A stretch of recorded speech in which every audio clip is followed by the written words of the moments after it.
The organizers of this event are all volunteers. As much as Trump, thank you, as much as Trump and his people might be telling the world that we are professional organizers and paid protesters, we are not.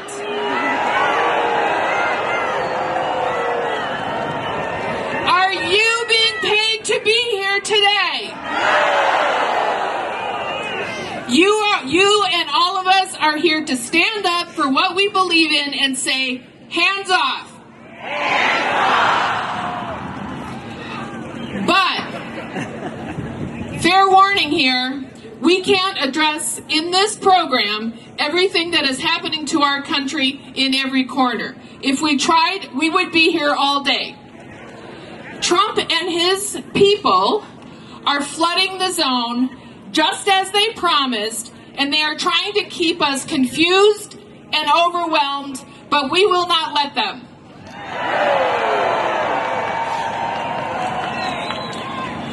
What we are going to do first and foremost is to flood the zone back. We're going to be relentless in talking about the harm, the chaos, and the corruption.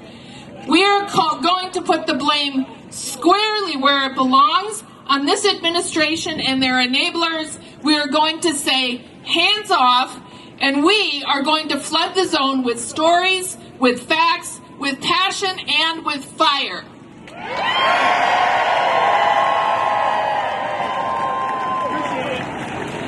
And regardless of our religion, our gender, our skin color, our background, or our political beliefs, we the people don't deserve this chaos, corruption, and harm. We deserve so much better.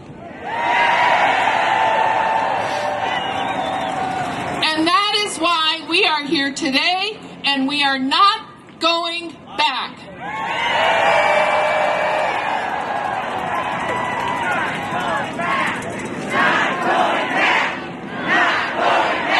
The organizers of this event are all volunteers. As much as Trump, thank you, as much as Trump and his people might be telling the world that we are professional organizers and paid protesters, we are not.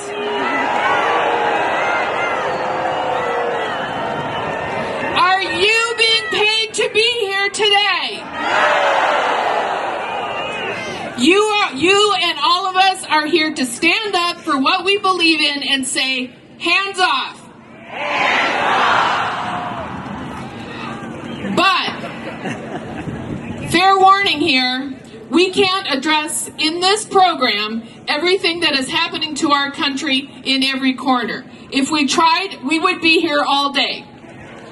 Trump and his people are flooding the zone just as they promised, and they are trying to keep us confused and overwhelmed, but we will not let them.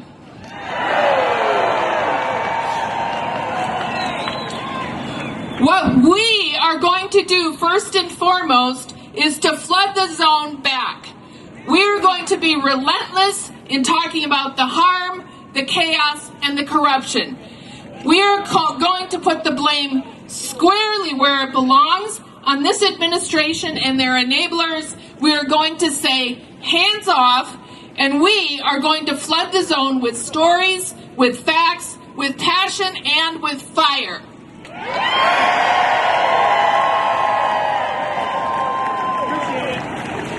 And regardless of our religion, our gender, our skin color, our background, or our political beliefs, we the people don't deserve this chaos, corruption, and harm. We deserve so much better. And that is why we are here today, and we are not going back.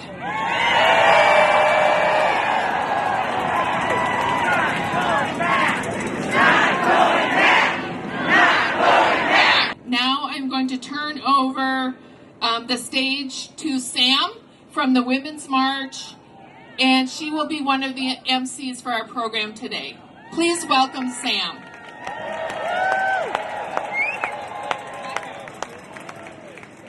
Hello, Minnesota! if you could see what I can see right now in back of me, on the side, the left, right, and in front, this is just a beautiful picture. We are so happy that you are here today. I see so many warriors and resistors here. I see so many fighters, and it's so exciting. I see so many people ready to be in this fight for a long haul. Do I see people here that's going to make good trouble? I see, let's see those signs. You've got, oh my goodness, look at these signs. Wave them. Let's see the flags. We got all these flags. Look at this. This is how Minnesota shows up. So I am so excited to be here. I am Sam O'Connell. I'm with Women's March. I am proud to be here fighting with you today as a daughter of immigrants, as a first-generation American, as a woman, and as a Minnesotan. We show up. Thank you for showing up. Thank you for being here. Just want to take a quick poll. How many people were here in January for the People's March?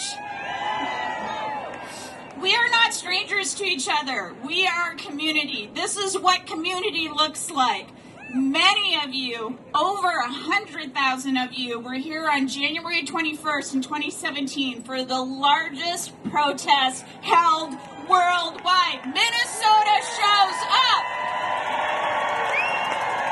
Yes, cheer yourself on. So, we know, we are not naive. We know that this is a critical time in our country's history, and you are here to claim your space in the fight. Right now, there's an administration in Washington that's dead set on taking us down a path where they can impose their hierarchies on all of us. Boo! They told us, we know it, it was called Project 2025. The aim is to concentrate as much power as possible in the hands of corporations, oligarchs, wealthy white men. Thank you for that. While the rest of us have to play our role as second-class citizens. And what do we know that they're doing? They're going after immigrants, women's rights to control their own bodies, communities of color, our trans folks, people with disabilities, and our veterans who have given their lives. They're going after universities, our children's education, due process, the courts, the media, our democratic institutions that we hold dear. Oh, and they're not done, are they?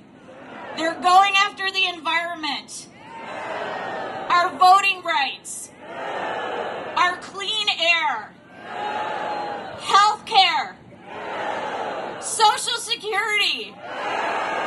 The list goes on and on. And what do we do? What do we say? Hands up! What do we say? Hands up! One more time for people in Washington. Hands up! All right, good. I love it. You will lose your voice today. Let me just tell you that. You will lose it today. So we also know it's just not here. It's all across Minnesota. We are a movement. We are celebrating with our brothers and sisters and friends and family all across this country. And we're saying no to Trump, no to Musk, and no to the MAGA GOP and their fascist allies. We are unified.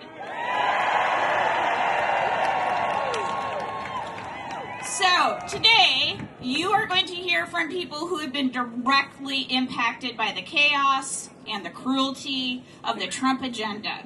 And you're going to hear from people who are fighting back, just like you, to protect themselves, protect our families, protect our neighbors, and collectively protect our communities.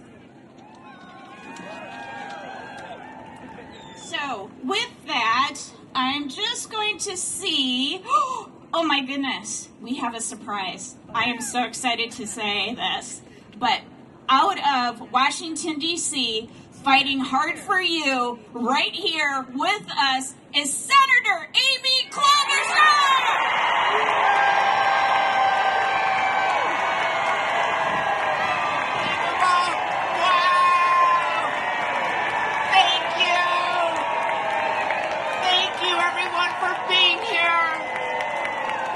You are unbelievable. The sun is shining on you today because you are on the right side of history. Thank you to everyone that put this together, that dared to do this while it's still cold outside. Thank you to all the people that are here, the families, the little kids I got to see, the seniors. Your work day in and day out is making the difference to stop the attacks on our democracy, our civil rights, and our economy. We will not give up. So this is not normal. It is wrong. And I know how hard this can be, how dispiriting it can be. But I want you to know, Tina and I got off that Senate floor at 3:30 in the morning. I got on a 6 a.m. flight to get out here. I have had 1 hour of sleep. But I am here because I knew you would not give up, and we are not giving up. And you know what motivates me? What motivates me is when I see the mom with the Head Start kid that's out there with signs in the cold. What motivates me is all of you showing up at town hall meetings, even in small towns across Minnesota. What motivates me is when I see the senior citizen who lost his wife in January and spent hours and days trying to figure out the death benefits, had to drive 30 hours, had to go everywhere, went everywhere, called our office, showed up, finally got the help that he needed. He is not giving up, so we are not giving up. I think about the USAID workers who I talked to with Congresswoman Omar. I think about them, and I think about some of them were there as they took their life's work, the names of the building, USAID, off the wall. And they stood there, but they told us, and they told Congresswoman McCollum, who's here with us as well, that we will not give up. We are in this fight. So you wake up every morning and you know you're on the side of good. We have a purpose, and we're going to win this one court case at a time, one march at a time, one fight at a time. We win it as Tina and I stood on that floor as Cory Booker gave his 25-hour marathon speech. That's how we win it. We win it with the anti-Trump tariff tax legislation that I led with Tim Kaine, and we peeled off 4 Republicans and passed that bill because Canada is our friend and not our foe. And as we said to those Republicans that day, you are independently elected. Do your jobs. You are not subject to a king, because in America, we do not have a king. And just last night when we were there, we stood up to them on their extreme budget to give massive tax cuts to the ultra-wealthy and pay for it by raising things on you, by taking away health care, by taking away Medicaid, by taking away economic security. People in our state should have their health care, and they should be allowed to retire with dignity. And in the end, the people will be with us.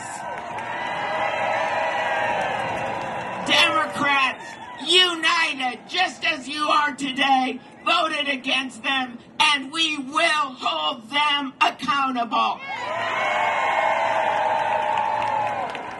And as Donald Trump spent his time golfing in Florida, as the economy tanks in what is a self-inflicted wound, and by the way, so what if Elon Musk loses billions of dollars, or Wall Street traders lose millions of dollars? You know what? This isn't about Wall Street. This is about Main Street. And the people that are hurt the most by his tariff tax, it's all of you. It's the people of this country who are living on their savings. It's the people who live paycheck to paycheck. And this thing is going to be $4,000 in tax every year on the American family. That's what we're dealing with. And the Americans, whether they're Democrats, whether they are independents or non-MAGA Republicans, they are going to stand up and take this guy on. But they're not going to do it without you leading the way. As Elon Musk takes his chainsaw to the Veterans Administration, veterans are standing up. As Elon Musk takes his chainsaw to the Social Security Administration, seniors are standing up. As Elon Musk takes his chainsaw to the National Institute of Health, scientists and doctors and kids in cancer trials are standing up. That's how we win this. In the courts, Democratic attorney generals, including our own Keith Ellison, are bringing strong cases, and they're winning over and over again because what they're doing is unconstitutional. And may I note, they are winning in front of judges that are not just Obama or Biden or Clinton appointed judges. They are winning in front of judges that were appointed by Donald Trump himself, that were appointed by the Bushes. And yes, there are even Reagan judges left, and they are winning in front of them. In Congress, we continue to pressure them. And I want you to leave here with two numbers. We're not going to have a lot of numbers today, but here are the numbers.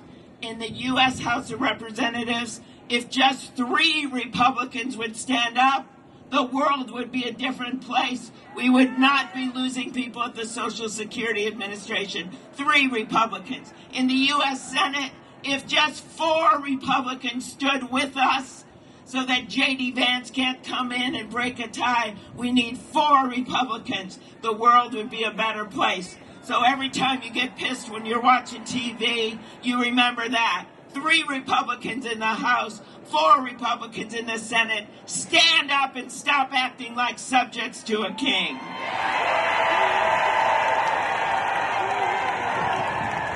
And as we fight this administration in the courts and in Congress, we know we have our constituents by our side.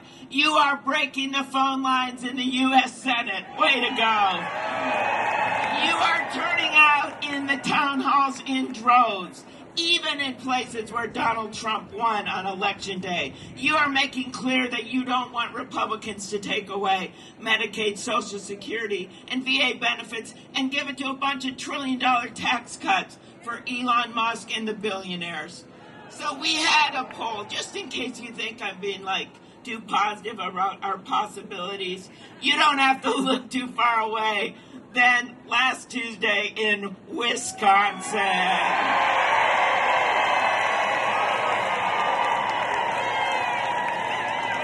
So I was there on Saturday, and I got to go in the middle of kind of a sleet storm to Eau Claire, to La Crosse, way up to Ashland, and I could see all the signs for Judge Crawford. I could see all the people showing up in numbers that we hadn't seen before. And I knew very well the next night Elon Musk was coming in. He was giving away those $1 million checks, remember? And all I had to give away was a bag of cheese curds, okay? He put that hat on his head. It was unbelievable. And in the end, what happened? The people of Wisconsin said, we do not want our government sold out to the highest bidder. especially rural counties, switched over from 20 points. She won 10 counties in Wisconsin that Donald Trump had won. No, Elon Musk. Wisconsin is not for sale. Minnesota is not for sale. And America is not for sale. In our country, the power comes from the people. We are not going to be silenced by threats. We are not going to be silenced by rhetoric and hateful, vitriolic statements, because we are Minnesota, and we will not stop fighting until this assault on our democracy ends. We need you. Let's go out there. Let's win this thing. Thank you, everyone.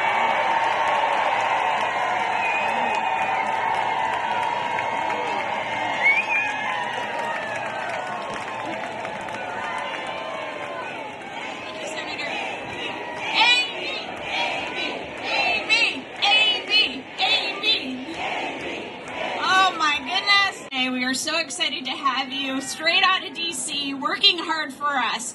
We have so many good people here in Minnesota working for us as well. I am so happy to have our union family here with us. Let's hear a union! Absolutely, absolutely. Please help me welcome Bernie Burnham, who has been serving as president of Minnesota AFL-CIO since 2022.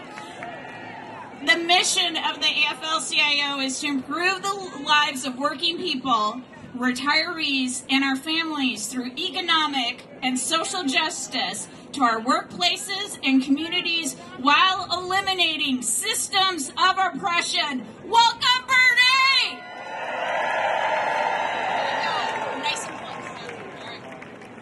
Hello, fellow Minnesotans! On behalf of more than 300,000 members of the Minnesota AFL-CIO affiliated unions, I bring you a message of solidarity from the labor movement. Friends, to say these past few months have been hard for working people would be an understatement. Since he took office, Donald Trump has tried to take away the union rights of nearly 1 million federal workers. My friend Mary Turner, former president of the Minnesota Nurses Association, currently serving on the Council of Presidents of National Nurses United, wants you to know that this includes 15,000 VA nurses. I'm here to tell you that ain't right. Trump and Elon Musk are kicking thousands of talented people our federal government needs out of their jobs. Right here in Minnesota, we have roughly 18,000 federal employees who've been impacted. This includes members of the American Federation of Government Employees. In addition to the nurses I mentioned just a moment ago, there are doctors, the folks who help keep the hospital clean, clerical staff, and food service workers in VA hospitals serving our veterans. Many of these workers are veterans themselves. What do we say to that? That ain't right. And we know there are likely more attacks to come. So to see so many people standing here in solidarity with one another is exactly what I think all of us need right now. Whether this is your first or 5th or 10th or 20th or more rally, thank you for being with us today. In the labor movement, we live by the motto that an injury to one is an injury to all. When one worker is attacked, every worker is attacked. When one union is attacked, every union is attacked.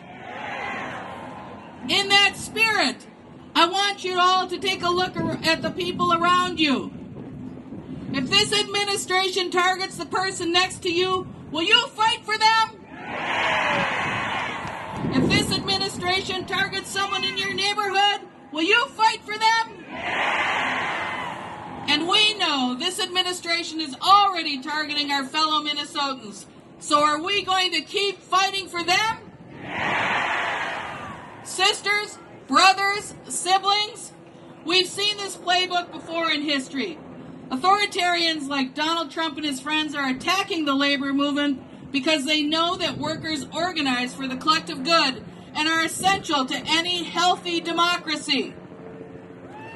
They know that an organized working class is standing in the way of turning this country into a full-fledged oligarchy. They know that when working people fight, we win. And just so he doesn't forget, let's make sure he hears this all the way down in Mar-a-Lago. When we fight, we win. When we fight, we win. When we fight, we win. All right, folks, one last thing before I go.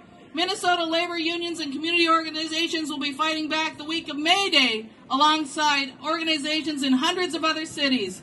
Here in Minnesota, we'll have an entire week of action around May Day with rallies, bargaining sessions, pickets, and more.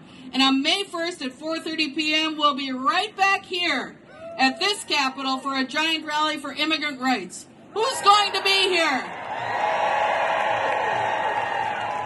Fantastic. Go to maydaystrong.org to find out more about the national build-up to May Day and look for the flyer that's circulating about your week of action. Thank you! Thanks, Bernie. Thank you. Thank you, Bernie! Thank you! Now, oh my goodness, this is just so exciting. So I'm just going to say these next two names, and you all are going to cheer because I know how hard she works for us and she works for you. So Representative Betty McCollum. Exactly. Thank you. Has been representing the families of Minnesota in the 4th District in the United States House of Representatives since 2000. Congresswoman McCollum has made history too, as she is the second Minnesota woman elected to serve in Congress since statehood in 1858. She is a trailblazer. She is a champion of education, the environment, health, access, and human rights. So Minnesota, please join me in welcoming Representative Betty McCollum. Thank you. Wow. I feel like I've heard from all of you. You've been calling the office. So it's good to see you here today. So we're fighting back on Musk and Trump and their illegal and unconstitutional actions. Democrats, we are fighting back. And the Republicans, they're sitting on their hands, aren't they? As Amy was saying, they're getting ready. When I go back next week, the Republicans will be forcing the largest tax cut vote. And they're going to pay for their tax cuts by cutting Medicaid and Medicare. And I do say Medicaid because it's on the chopping block right next to Medicaid. And why are they doing that? They're doing it for tax cuts for billionaires. They're also working to destroy Social Security. Regional offices all over this country are being closed. They're cutting jobs and people who assist you in my office. They're making it so much harder for people to access their benefits. Now, these attacks, they are hurting Americans. And I'll continue to resist the Republican efforts to take away food, health care, and basic government services that you and your families rely on. Now, like you, I'm passionate about our environment, the air we breathe, the water we drink, the health of our communities, and the investments that we should be making in climate change. We are passionate about those. But Musk and Trump, they're taking a chainsaw to those protections. They're planning to cut the Environmental Protection Agency, hang on, by 65%. Trump also wants to cut the protections for the Boundary Waters Wilderness area. Well, I'm with you, and I'm leading the legislation to make the BWCA protections permanent. We are not are not going to sit by while Musk and Trump pollutes our air, our water, our land, and takes away our public lands. So today you say, hands off.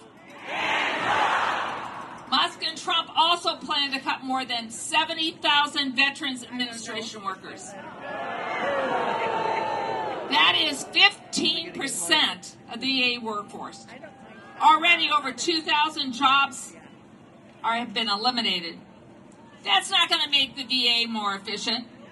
That means cutting doctors and nurses and the important staff, many who are veterans themselves. Make no mistake, this will mean a reduced health care services. It will reduce benefits, and it will make VA wait times longer, not shorter.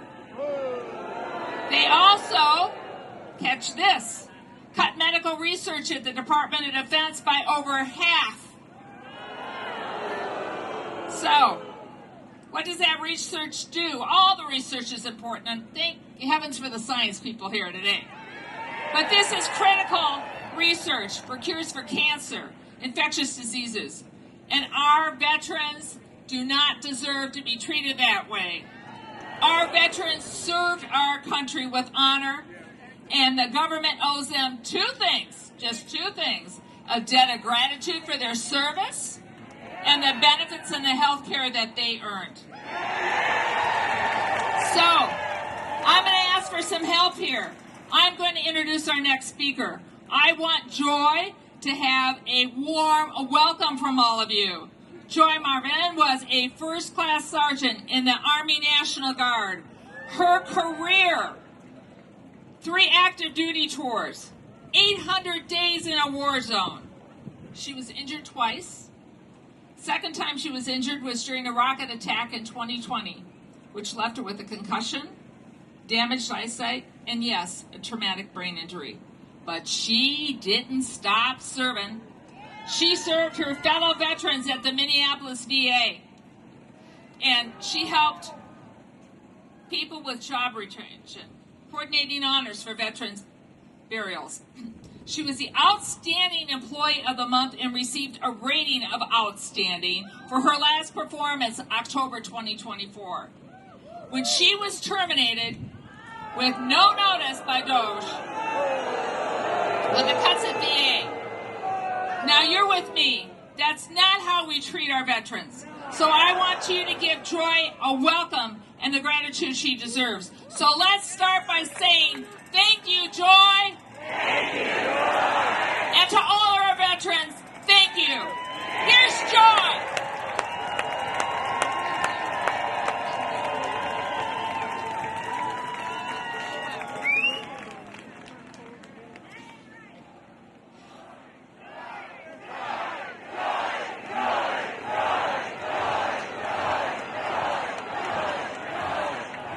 My name is Joy Marver. I have been a proud member of this community for many years. After 9/11 terror attacks, I answered the call to serve the country by enlisting in the Minnesota National Guard.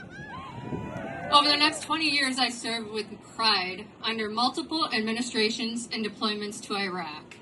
During these deployments, I suffered multiple blast-related traumatic brain injuries, one from an IED and another from a rocket strike. These injuries left me disabled, forced me to make the difficult decision to step away from a career I dedicated my life to. With the support of the VA benefits and Voc Rehab, I found a new position surrounded by other veterans who understood my struggles and the invisible wounds. For the first time in a long time, I felt supported and valued. However, the issues that bring me here today threatens the well-being of our entire community. DOJ, overreach, has created an environment of fear, uncertainty, and betrayal. There are threats of mass layoffs, funding cuts, and immense anxiety among employees, including myself. The stress was so overwhelming, I had to reach out to my mental health provider to adjust my anxiety medications just to get through the day.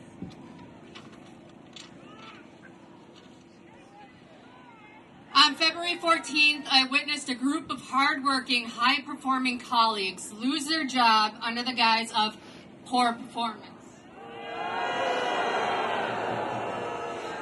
Despite their stellar reviews and achievements. And then it happened to me. I arrived at the office as usual, only to find that my computer access has been revoked. No one has warned me, no one has given me prior discussion, no documentation. No one at the VA knew I was even fired. All I was given was a Post-it note.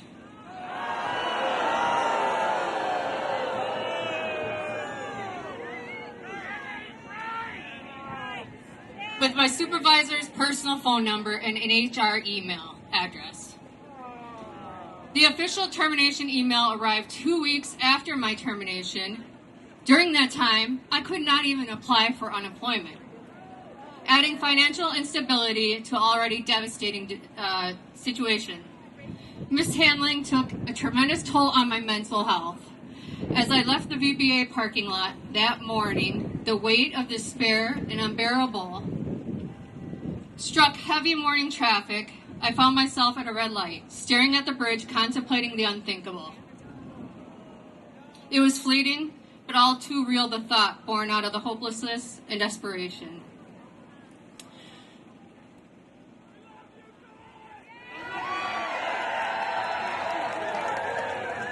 But then over the tree line, I saw the VA hospital. In that moment, I made a split-second decision cutting across all lanes of traffic. I checked myself into the mental health clinic. I could barely speak the words, "I need help."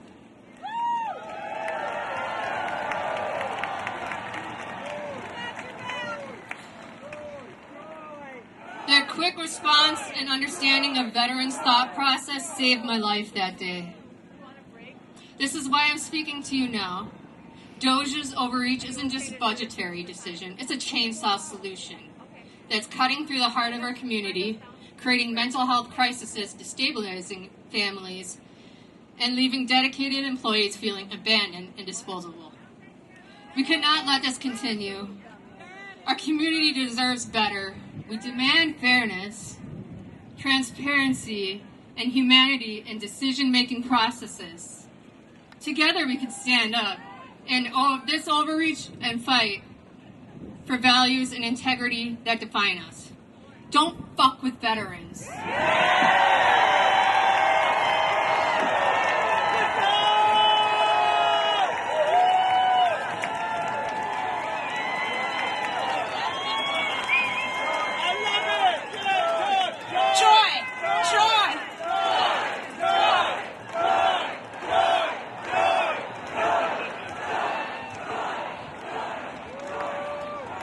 Does this hit home?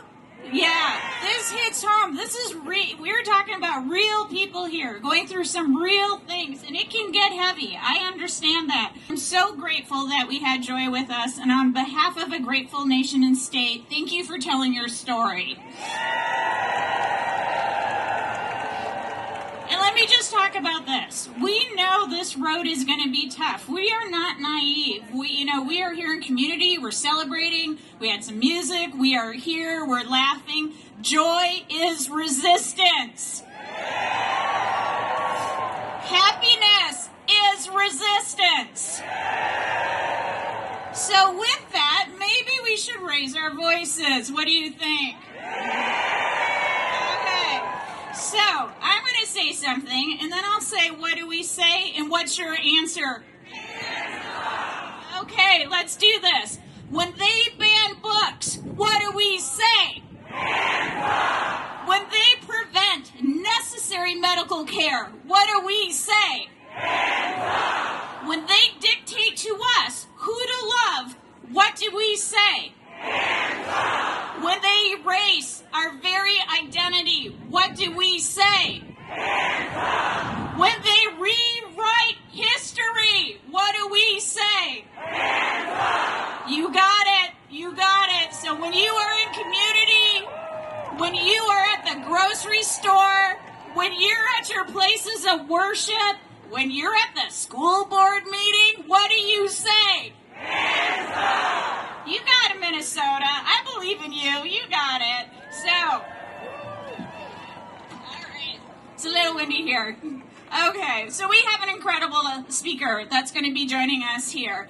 And when you think about a pillar of Minnesota society, what comes to mind? Education. And absolutely, absolutely. In fact, it's the reason why my parents came here from the Caribbean, was for the educational opportunities here in Minnesota.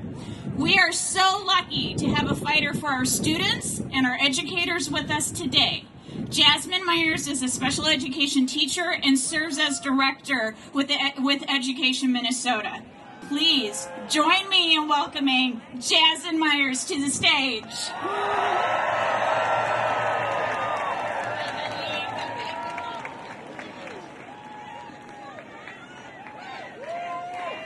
Hello, everybody. Hands off. That's right. My name is Jasmine Myers, and I'm a proud special education teacher of 11 years. That's right. And one of 6 National Education Association directors from Minnesota, the largest labor union in the United States. I stand here in support of Hands Off, this powerful national movement declaring hands off of our schools, hands off of our students, and hands off of our freedoms. I was shocked to see that the Department of Education canceled a Minnesota grant program that decision left 180 future special education teachers at the University of St. Thomas without the resources needed. This isn't just policy. This is a direct attack on special education, on the students I serve every day. Let's talk about the 152,000 students with disabilities and over 900,000 students overall who depend on federal fundings for food, special education, and equitable access.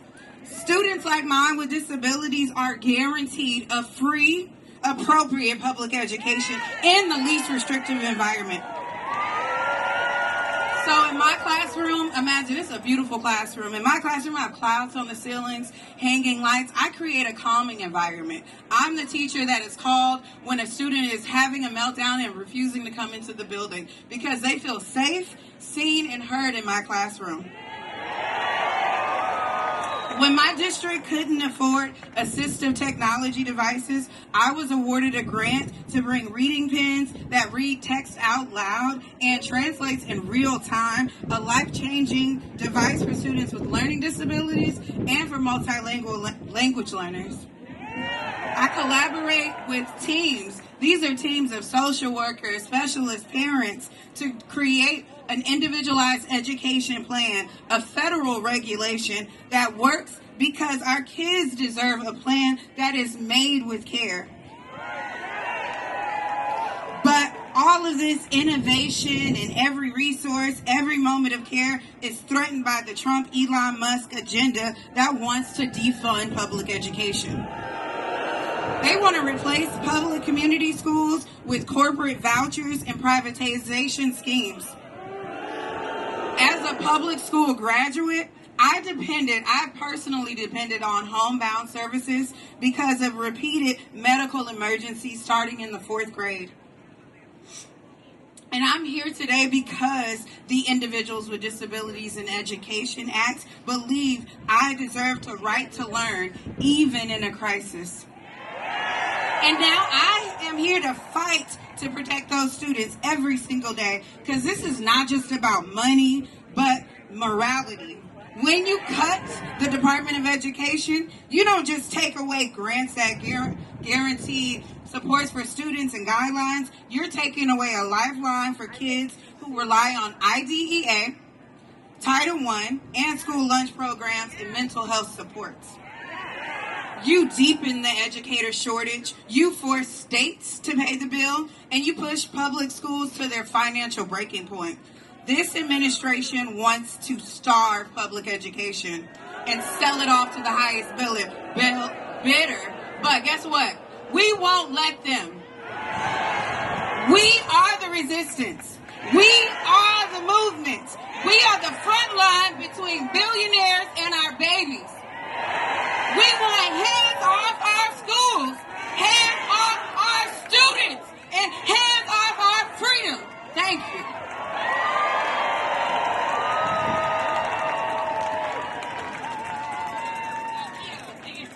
Let's hear it for education and Jasmine. Man, fantastic. Well, I'm just so excited to introduce our next speaker. Just a class act, just a powerful woman, and we're so excited. So we have with us Minnesota Senate Majority Leader Erin Murphy.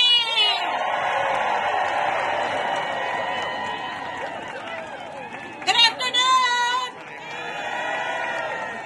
Good afternoon.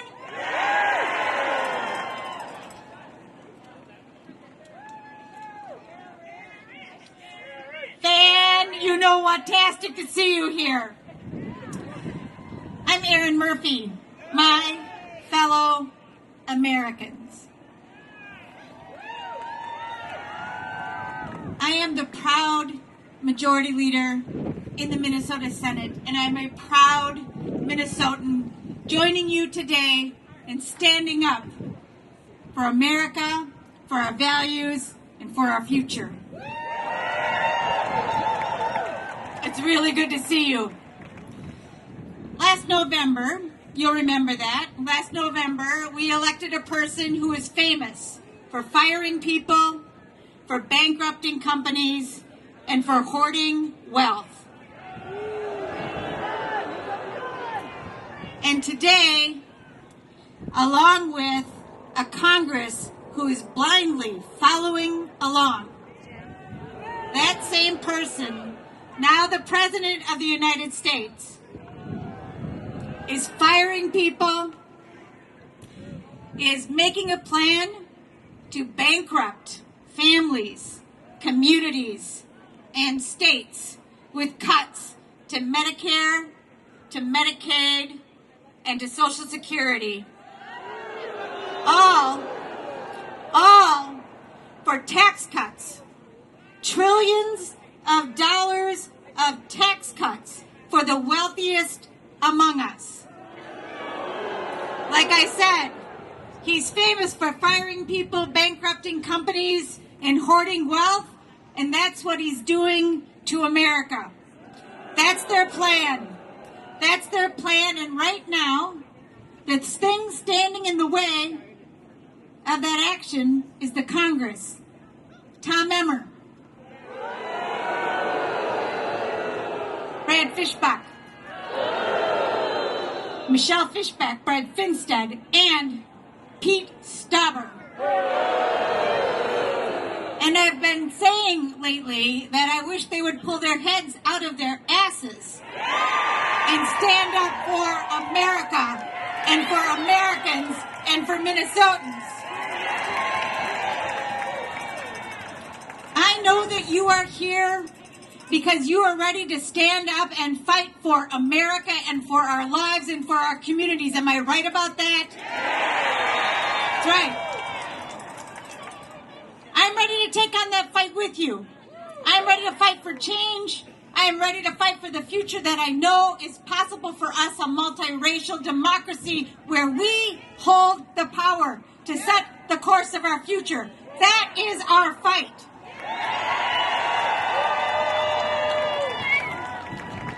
Every day I join my colleagues, many of them who are here with me today. We go into that building behind us and we think about the lives of Minnesotans, and we work to make sure that the policy and the budget that we pass serves our future and the people. Our goal is to improve the lives of the people of Minnesota. Every day today, as I watch what's happening in Washington, I think about how we're going to make sure the unemployment fund has enough money for people who are being laid off from their jobs recklessly and often illegally.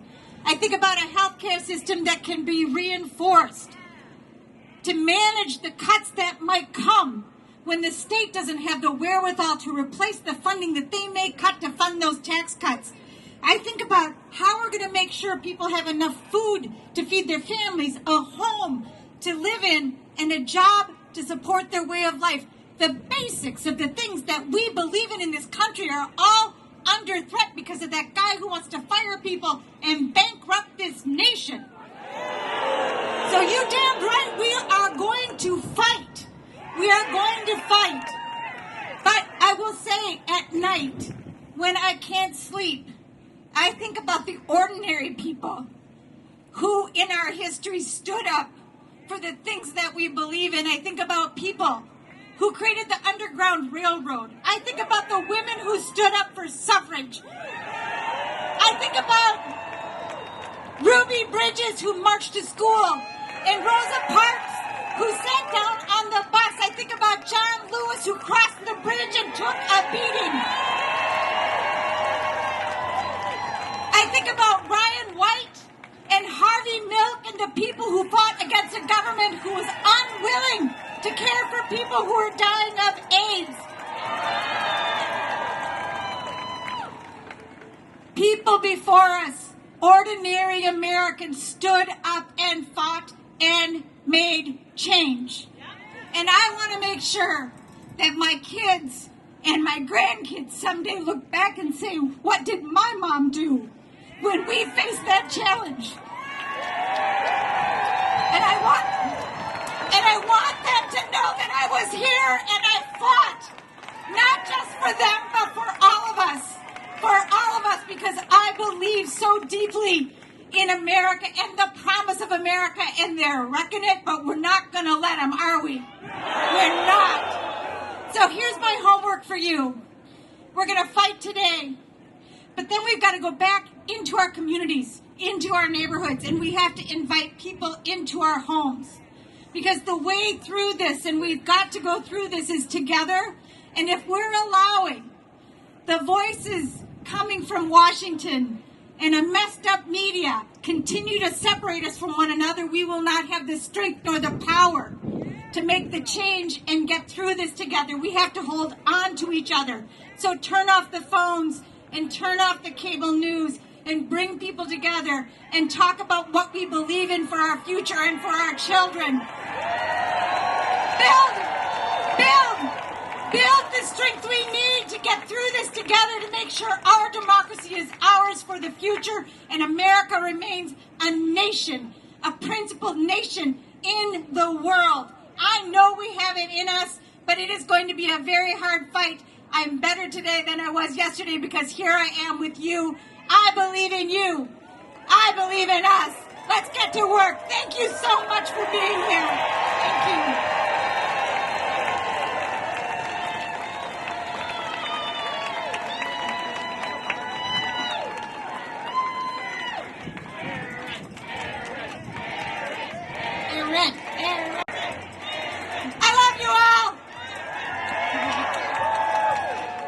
We love you too. We love all of our legislators so much. I spend a lot of time in watching you guys do some good work. You have great patience and you are wise. But I am here to introduce a musical guest. My name is Ann Tracy. I'm with Women's March Minnesota. I am introducing, thank you. I am introducing a friend of mine and a friend of the movement. She sang at the Bands Off Our Bodies in 2022 at the Sculpture Gardens. She had a song on Me Too Minneapolis in 2020. And just this last January, she sang at a fundraiser and poster maker for the People's March with full bronchitis. So God love her. She's going to sing a song today, Not Going Back. It's perfect for today. But before I introduce you, I will tell you, she is living the hands off right now. Not Going Back was on Spotify until this last Wednesday. Unceremoniously, they removed it. Boo is right. No warning, no explanation, and that's what we're all up against right now. Large corporations taking away our songs, our bands, our gender options without recourse. So what do we need to say? We've got a new hands off. Hands off our music. Hands off our music.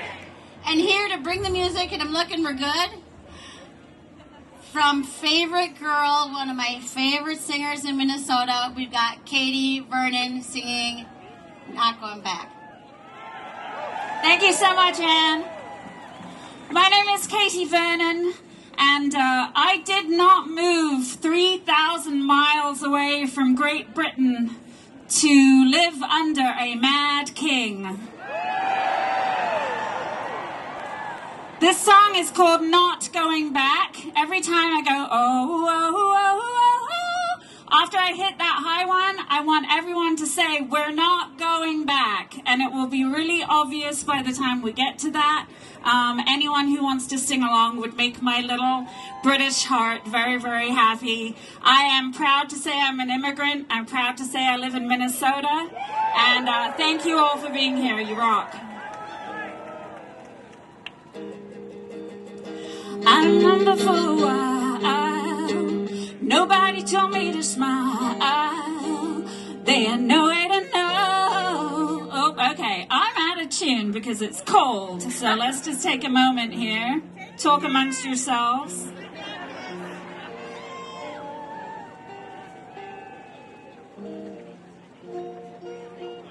All right, well, it's a little out of tune, but it's rock and roll. Here we go. I remember for a while, nobody told me to smile. They had no way to know. It just wasn't on show. Do you remember when we said how we truly, really felt? All it took was time to stop saying we're fine. Oh.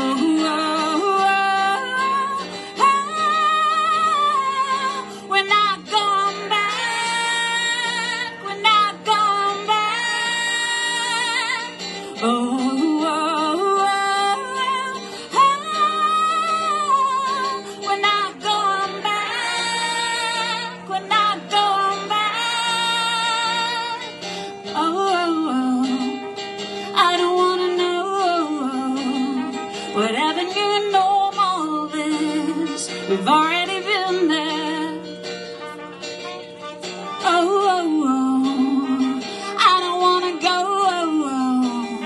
wherever new normal is. We've already been there. We've been there before.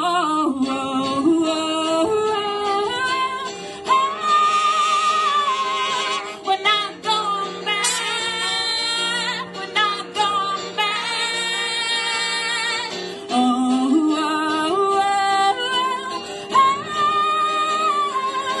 We're not going back. We're not going back.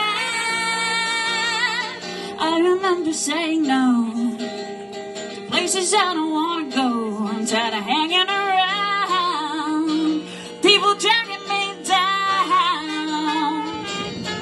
I think you would be ashamed if everything remained the same. The writing's all on the wall, and now we're watching it fall. Oh, oh, oh, oh. We're not going back. We're not going back. Oh, oh, oh, oh. We're not going back. We're not going back. Oh, oh, oh. I don't want to know whatever new normal is. We've already been there. Oh, oh, oh. I don't want to go wherever new normal is. We've already been there. We've been there before.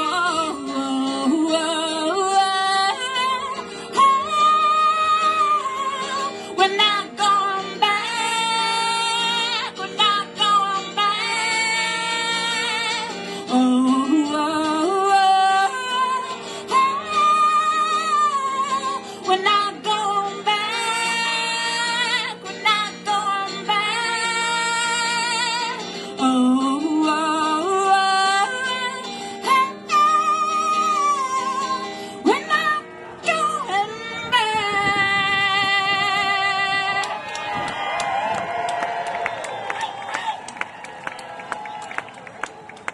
I want to see a show of hands of how many of you that we can see out here, how many of you are currently on Social Security or receiving Medicaid benefits? Well, I knew there was going to be a lot of you out there today, and so I want to tell you a quick story about my sister. My sister's in her early 70s, and she relies on Social Security as her primary and only source of income. And I'm sure you or someone that you know is also in that situation. She called me a couple of weeks ago, and she was crying because she is terrified that her payments are either going to start coming late or not come at all. These are cruel policies that these people are trying to get passed. It would be devastating for her, and it would also be devastating for the estimated 23% of retirees in the United States of America who rely on Social Security as their only source of income. 23%. Meanwhile, they also want to make huge cuts to Medicaid, which accounts for 60% of all the paid care for people with disabilities. Medicaid provides health insurance for 4 in 10 children. And if you know an elderly person who's living in a nursing home, chances are Medicaid is paying for their care. So let's think about this for a second. We've got 2 billionaires, Donald Trump and Elon Musk, who, oh, by the way, is the richest person on earth. And they want to take Social Security and Medicaid away from people who need it the most, our children, our disabled people, and senior citizens. And this is all because they want more tax cuts so they can get richer. Don't let anybody tell you any different. That's the ultimate goal here. They don't care about disabled people, they don't care about children, and they certainly don't care about seniors. So, what do we have to say about that? Hands off! Hands off! Hands off! Hands off! Hands off! Right. Okay, we're going to get on with things. We're running a little late, but that's okay. So our next speaker, his name is Lestat, and he's going to talk to us about hands off our bodies and hands off trans people. So please welcome Lestat. He's from the Minnesota Abortion Action Committee.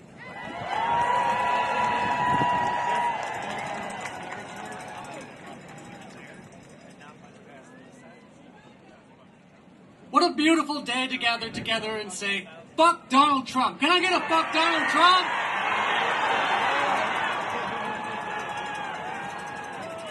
Thank you for that. My name is Lestat. I'm with the Minnesota Abortion Action Committee, aka MANAC, and if you haven't heard of us, we're an intersectional organization focused on reproductive rights, combating crisis pregnancy centers, which are fake clinics that prey on the vulnerable to dissuade them from obtaining abortions, gender-affirming care advocacy, and menstrual health care. We hold weekly meetings on Thursdays at 6 p.m. at the Lucy Parsons Center in the Standish community. So, one thing I'm extremely proud of MANAC for is the fact that they are so inclusive of people from different backgrounds. It is not uncommon to see people of different gender identities and cultural backgrounds both at our meetings and our actions. This is important to me as I am a transgender woman who cares deeply for the reproductive rights of all.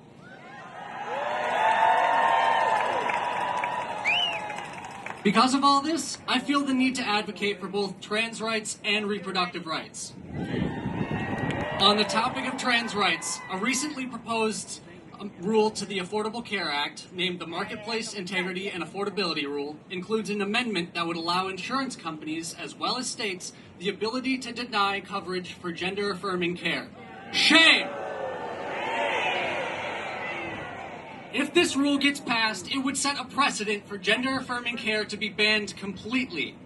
Insurance companies have already been denying transgender people the right to the insurance that they paid for solely due to the fact that they're seeking gender-affirming care. This is exemplified by the story of Deshir Moore, a transgender man from Colorado who in 2019 was denied health care coverage for treatment of gender dysphoria and a gender-affirming surgery. Now, insurance carve-outs for transition-related care are illegal. However, despite the company's assurances, a mere 2 days after his surgery, Deshir was informed that his insurance company had refused to pay, leaving him with nearly $30,000 in hospital bills. Shame! If that law hadn't been there, Deshir Moore and many people like him would be worse off, either facing tens of thousands of dollars in medical debt or unable to obtain the life-saving care that they so desperately need. These rights are exactly what the Marketplace Integrity and Affordability Rule aim to deny. This isn't the first time we've seen Trump's influence manipulate the laws that affect the lives of marginalized people. You only have to look back as far as 2022, when Trump's Supreme Court overturned Roe v. Wade.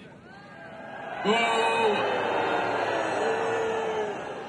This decision opened up the ability for insurance companies and states to just outright ban abortions, and since then, more and more states are joining in on this effort to do so.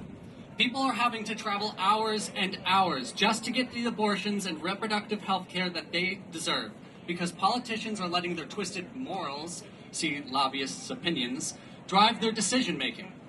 And now we're starting to see the same results for transgender health care as well. Now, Minnesota is considered by many people to be a transgender and reproductive rights sanctuary state, and I'm immensely proud of that fact. But it shouldn't have to be this way. People shouldn't have to beg for life-saving care, whether that be abortions, gender-affirming surgeries, or anything in between. Our rights to our bodily autonomy should be enshrined in gold. Anything less is the spit in the face to the good people striving for a fulfilling life. I want to express my love and appreciation to all of you for coming out today. We are the people who will make a change, because our politicians are so unwilling to do so. So I'll leave you with these chants.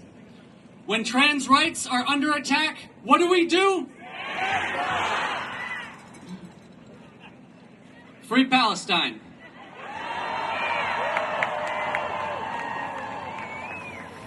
Thank you, Lestat. Okay, our next speaker is from Black Lives Matter Twin Cities. And she has been instrumental in leading the boycott of Target over their suspension of their diversity, equity, and inclusion policies. So I'd like you to welcome Monique Cullors-Doty.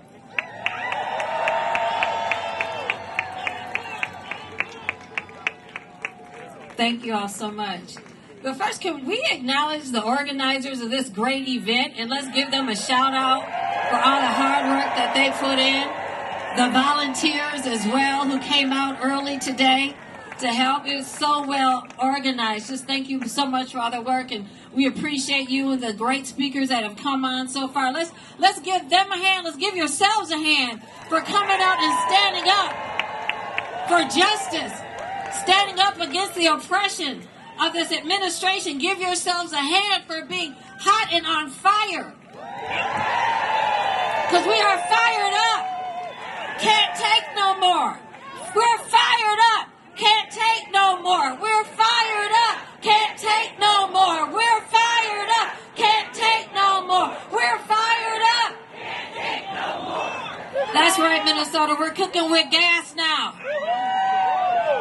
And we're going to have to keep cooking with gas because of Trump's tariffs. Guess what? Our electricity is about to go up. So let's keep cooking with gas, all right? Let's keep this same energy until we get the change that we want to see out of this country and that they fall down under the pressure of public outcry. So thank you all for coming out and being here. So diversity, equity, inclusion has been under attack. And as I was introduced, the introducer talked about the Target boycott. And we stand in solidarity with all boycotts going on across the country because people are saying we are not going to fund our own oppression.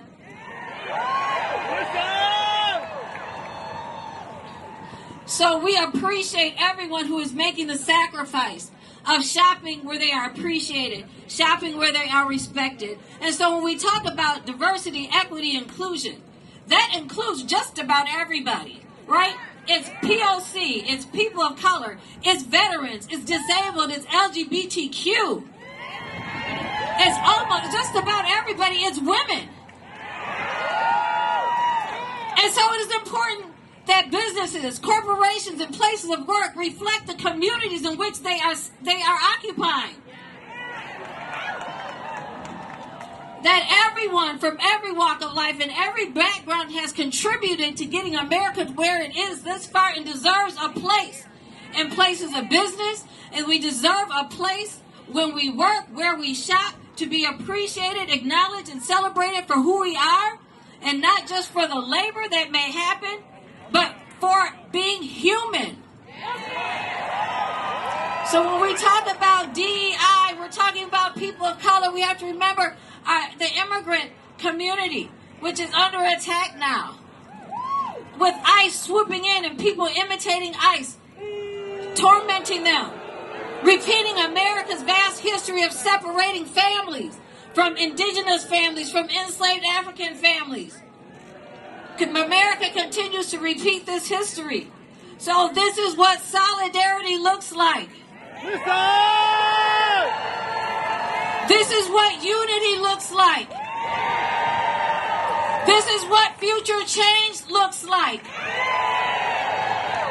And so we have to remember that when the people in the White House, the people who have been elected, the people who are unqualified, but talk about DEI hires, right? The people who can have a whole military conversation on Signal and it doesn't matter. But we have to remember that truly when we stand together, we are better together. This is the only way we are going to make it together. And so we have to remember that when we include people of color, when we include people who are disabled, when we include women, when we include veterans, when we include people who have been historically marginalized, we have better outcomes. So we have to make sure that we spread the word and that people understand that I may look different than you. Someone may have different shaped eyes. Someone may have a different textured hair. Someone may speak a different language. Someone may be disabled. Someone may be wearing makeup who you think shouldn't. Someone may be wearing heels who you think shouldn't. We may not look like what you want, but damn it, we're here.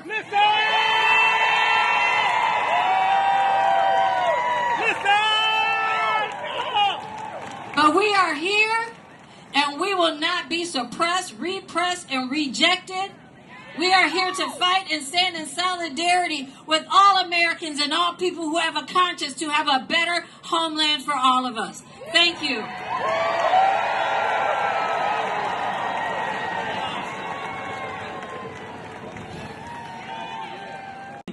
Our next speaker holds a PhD in environmental toxicology and is a professor at one of our local colleges. She's going to talk to us about why it's so important for them to take their hands off science and their hands off research. Dina Wassenberg.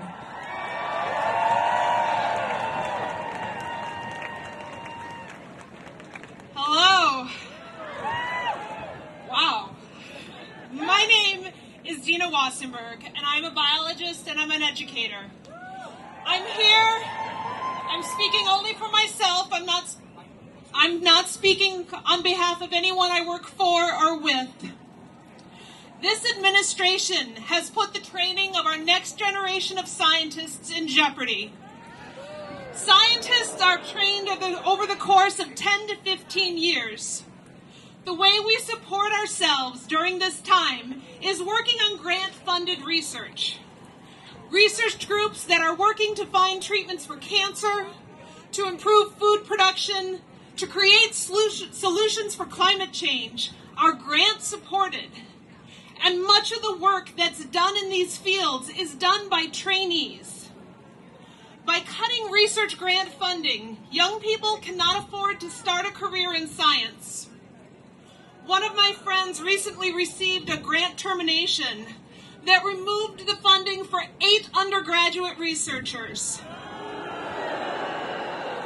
There was no warning, no severance, immediate termination.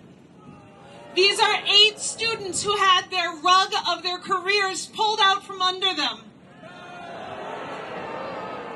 This story is being repeated many times at every research institution across the nation.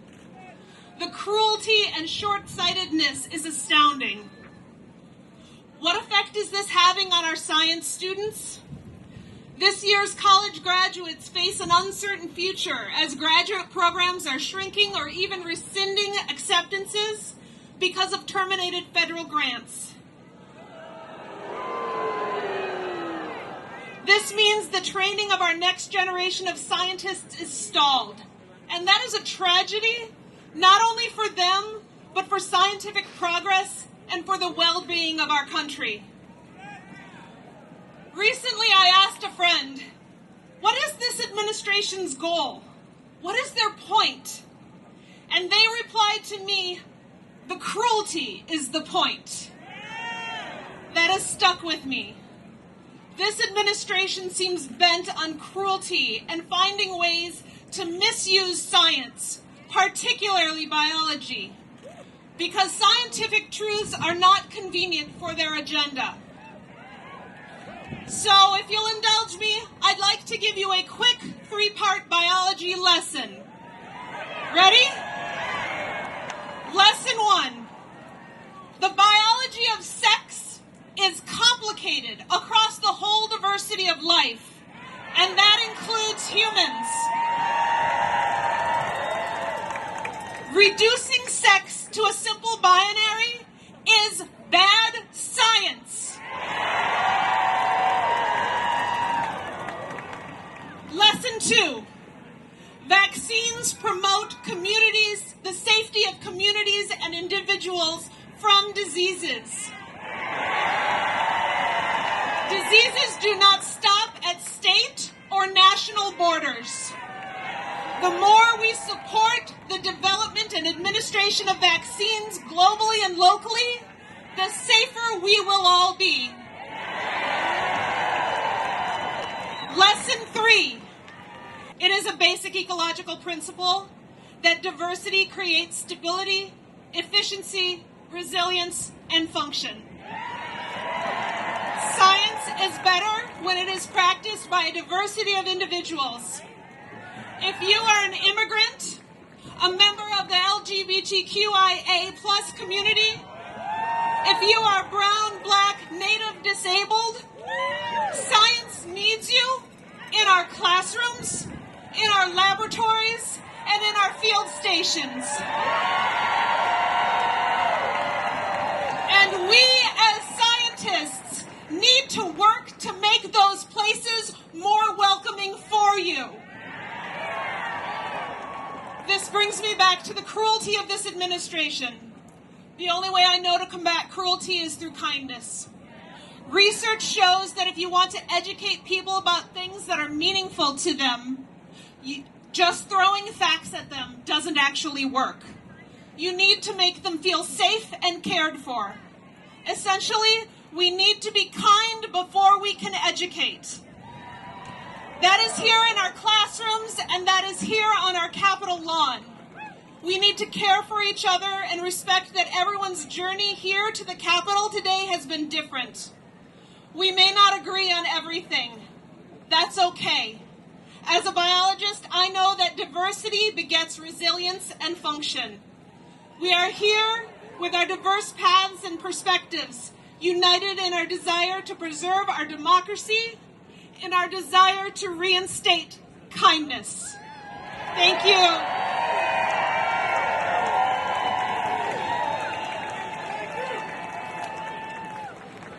Our next speaker is the Executive Director of Friends of the Boundary Waters. He's involved in the fight to keep copper-nickel sulfide mines out of northern Minnesota. And he's here to tell them to take their hands off our public lands. Welcome, Chris Knopp.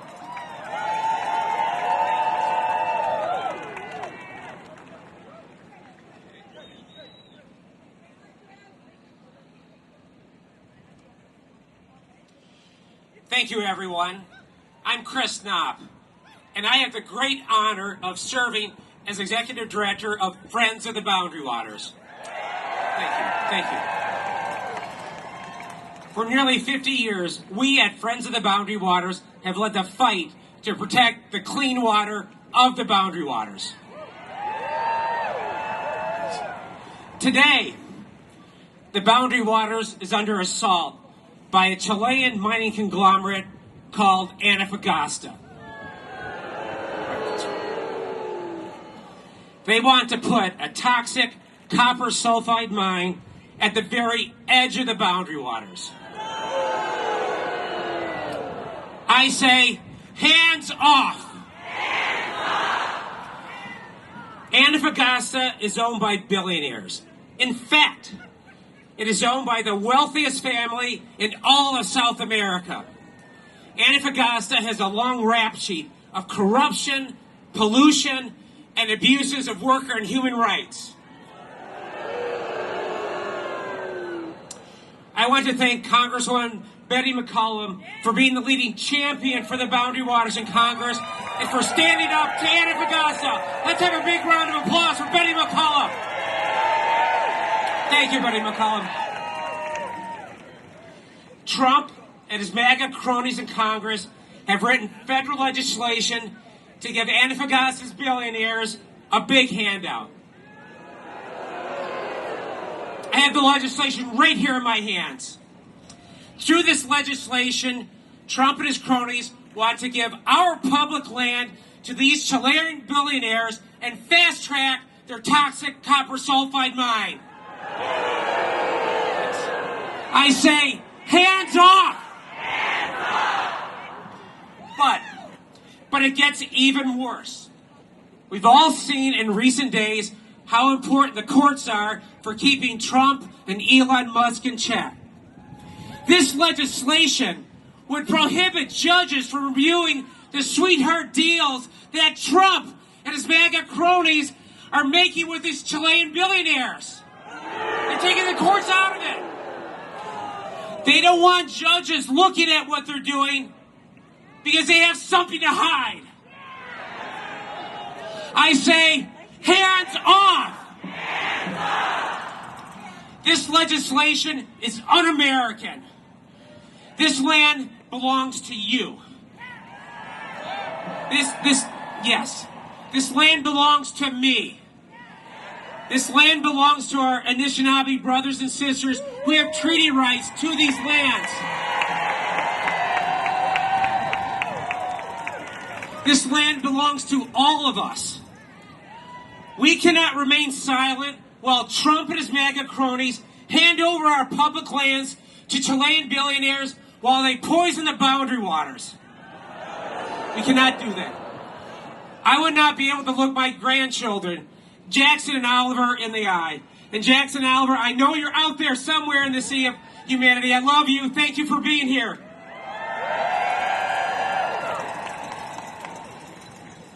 This is the moment to make our voices heard. We at Friends of the Boundary Waters are grateful to stand with you and say, hands off.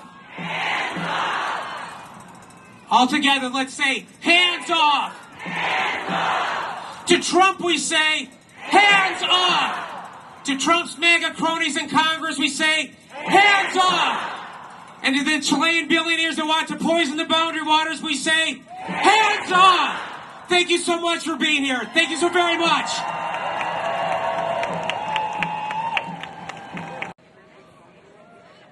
So we had a couple of people who couldn't be here with us today, and one of them is Attorney General Keith Ellison. Yeah, I know. We were bummed too. But anyway, The AG couldn't be here because he's up in Duluth today, but he is at the Hands Off rally in Duluth. He sent us a statement so that he could sort of kind of be with us. So we're going to welcome Larry Weiss to come on and give us a statement from AG Ellison.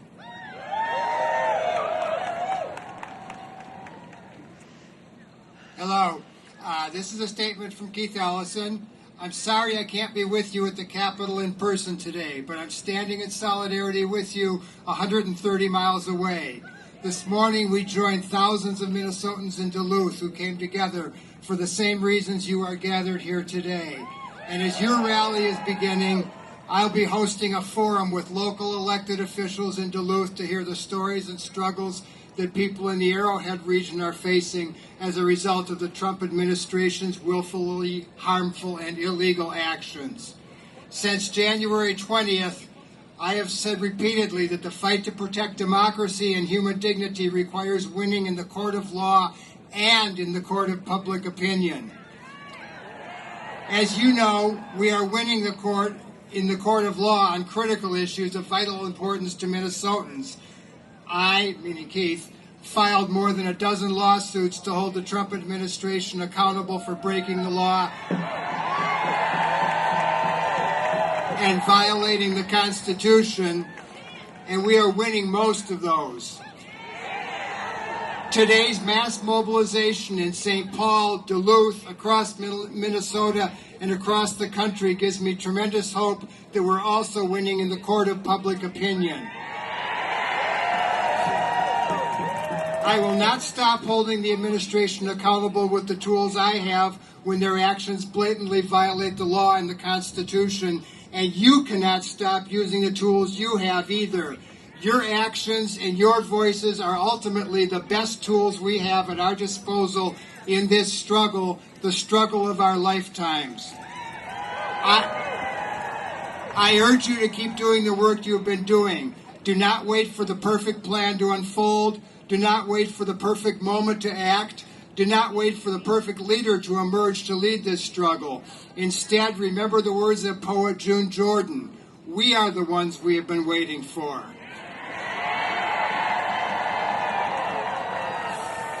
Thank you all for gathering today. While I can't see you today in person, we will see each other again soon, in town halls, in each other's living rooms, in polling places, and in the streets. In solidarity, Keith Ellison.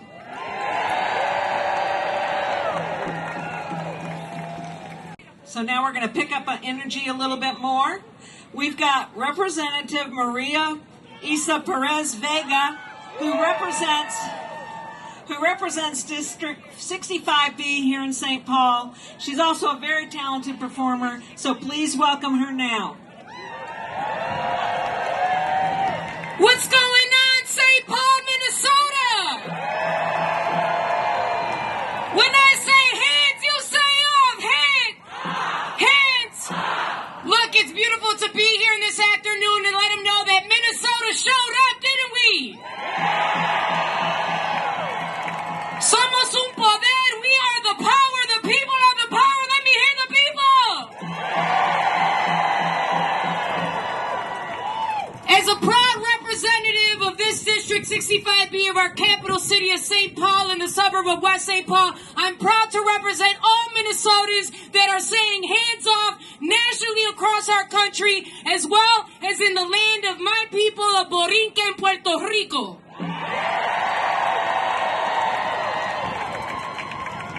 And you know, they're like, hey, we know you've got some things to say, and I say, I always got something to say, especially it's about how we're going to show the power of the people that we're not backing down, even if there's 3 and some plus months of this Elon Musk and Trump guy, we don't want anymore, right?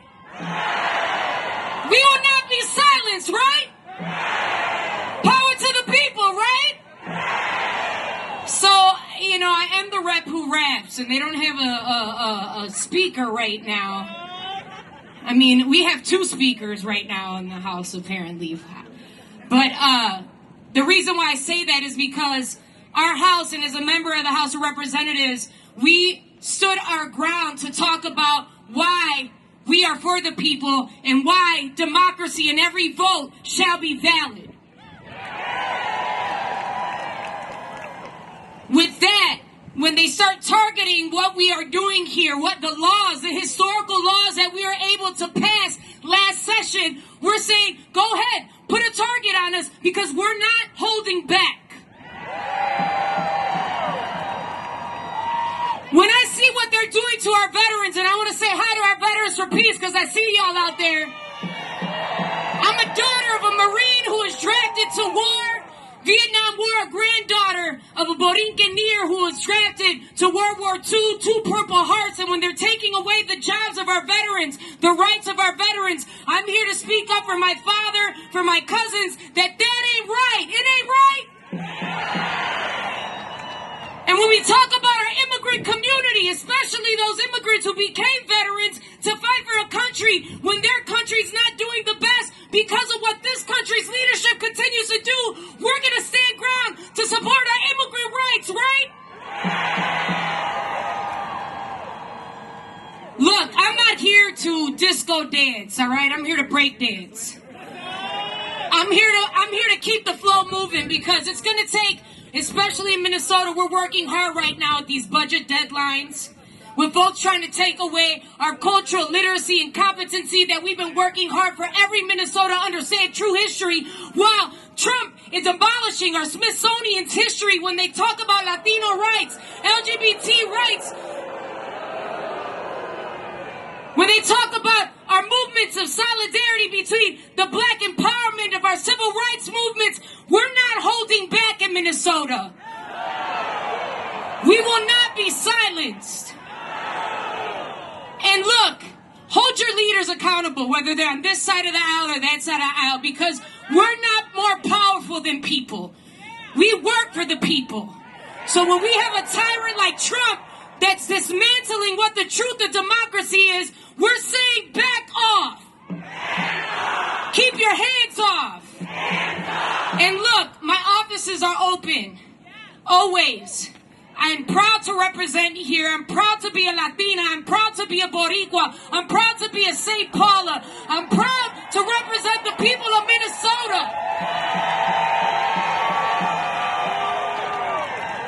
Because we are the image for those who believe. Can I get you to clap? This side. This side. This side. This side. Keep it rhythm. We are the image for those who believe. Say this. We are the image. We are the image. We are the image. We are the image. They say drop quick for that dollar bill. Keep the poor and rich pocketed from oil spills. Give kids tuition for a military drill. Forget what we're wishing if it's against your own will. I get them to listen. I won't stand alone still. Attacking the system, flip them like Uma Kill Bill. They say your image is critical when you get political. Maria Mamita, sing a verse and chill.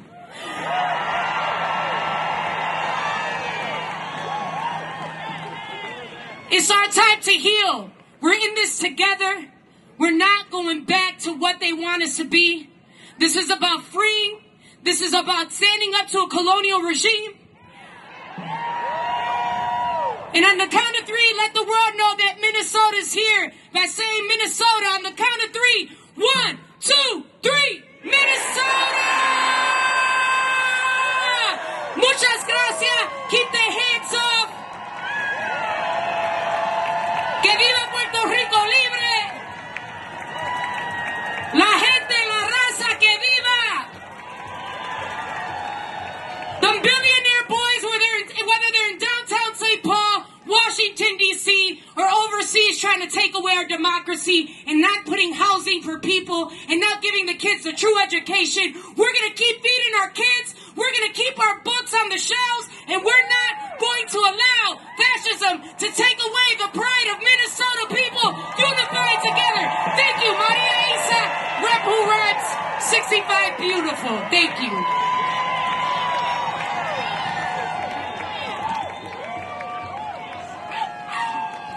Thank you, Maria Isa Perez Vega. And hello, Minnesota. My name is Zach Lindstrom, and I'm addressing you today as a member of Minnesota 5051.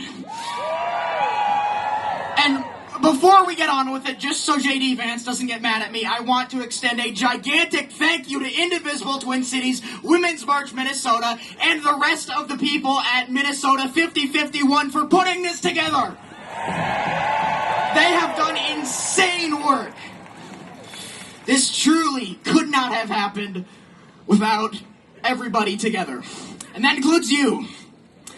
And I will extend the same thanks to every volunteer, every contributor, and every single one of you for your work towards a better future. And let's talk about futures for a moment. All of our futures, because young or old, right or left, we all have a stake in the future of this country. And that means we cannot let the United States fall to oligarchy. We cannot let the United States fall to fascism. And we cannot let the United States fall to Donald Trump. What about the future of Ukraine? A sovereign nation aggressed by a dictator and his cronies, pushed to bloodshed by injustice. And now America, the country that has for so long pledged itself to being a bastion of the free world, childishly scolds them. In Russia and in Ukraine, I see what could be America and Canada. I see what could be America and Mexico, America and Denmark. Should we be content like this, enabling one dictator while enshrining another? I say no, and sounds like you do too. And that is why we stand for Ukraine's future. And for ours. I happen to be a student at the United States. I happen to be a student at the University of Minnesota. Is anyone else here from there today? I know the Green Line was super packed, but I'm hearing it. Where a week ago, ICE seized Dogukan Ganaydin directly off the street. By all accounts, he is a young man, 28, studying to get his MBA. But now his entire future has been jeopardized because he was imprisoned for being an immigrant. And then afterwards, he had his visa revoked. Afterwards. What the hell? But I think we all remember that the nation we've all pledged allegiance to promises liberty and justice for who? For who? Liberty and justice for all. We are here to reclaim the freedoms that this administration has stripped away. Because this real fight is not against our neighbor, but against a government that is abducting our people off the streets. And coming before you today are two champions of that fight. I'd like to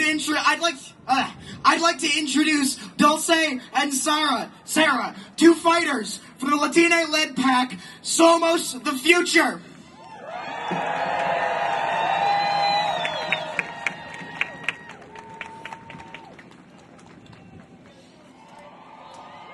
Hello everyone, my name is Sara and I am a proud daughter of Mexican immigrants and a community organizer representing Somos the Future, a sister organization of Copal. I'll never forget the moment when I checked my phone at 4 a.m. on November 6, 2024. The pit I felt in my stomach as I read that Donald Trump would be serving a second term. The thoughts that began racing through my mind as I thought of my family and the millions of immigrants in this country whose lives were about to be drastically impacted. People who came here to provide a dignified life for themselves and their families. People whose days are now spent with constant looking over their shoulders, feeling their heart race at the sight of police sirens, imagining what will my children do if they take me. People whose businesses are now suffering as our community now fears leaving their homes. People who are being incorrectly labeled as violent gang members and being shipped off to foreign prisons with no due process as this administration considers themselves above the law. I felt pain, fear, rage that a billionaire from South Africa who himself had been living without legal status for 10 years in the United States now has a very powerful and influential seat within our democracy. A seat that he has purchased for more than $200 million in contributions to Trump's campaign. Is this the future of our country? The richest man in the world is able to form his own government agency, access crucial information, and dictate and even dismantle the structures on which so many people in the United States rely on. I felt defeated. With each executive order signed after Trump's inauguration, I felt despair. But as I look out at all of you here today, as I remember the millions of people gathering across the country to stand up to this blatant attack on our systems and abuse of our democracy, it is not defeat nor despair that I feel. I feel strength. I feel unity. I feel joy. But most of all, I feel our power. We must remember that together we can and will win this war. We will fight and defend our country and our critical systems. Together we will prevail. I'm going to hand the mic over to my colleague Dulce here. Hola, yo voy a hablar español. Mi nombre es Dulce de la Rosa y soy organizadora comunitaria de la comunidad latina.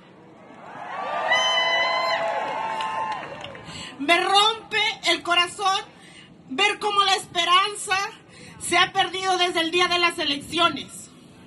Las personas están aterradas solo de saber que Donald Trump tiene el propósito de cumplir las amenazas de cada discurso en sus campañas. Pues estamos en una cruda realidad ahora. Hay sueños rotos. Hay familias destruidas por las deportaciones. La dignidad de mi gente es pisoteada.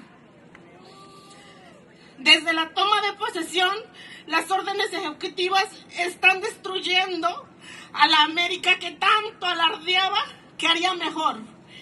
Esto, ustedes, todos nosotros somos una América mejor. Nosotros no queremos un sistema roto. Nosotros somos mejor. Y por eso estamos aquí. El sistema de educación es indispensable. Y cada vez es más atacado. Donald Trump nos quiere ignorantes. Pero no lo vamos a permitir.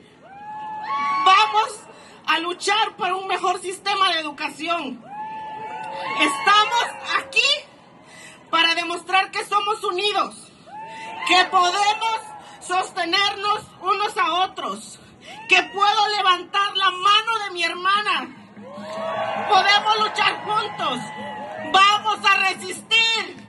Por eso estamos aquí. ¿Se puede?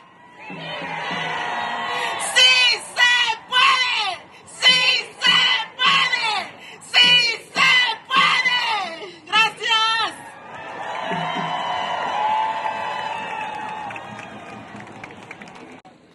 Thank you too. I'm gonna say I say immigration. You say hands off. Ready? Immigration. Hands off. Immigration. Hands off. Immigration. Hands off. Thank you so much to Dulce and Sarah for being out here today and telling that story.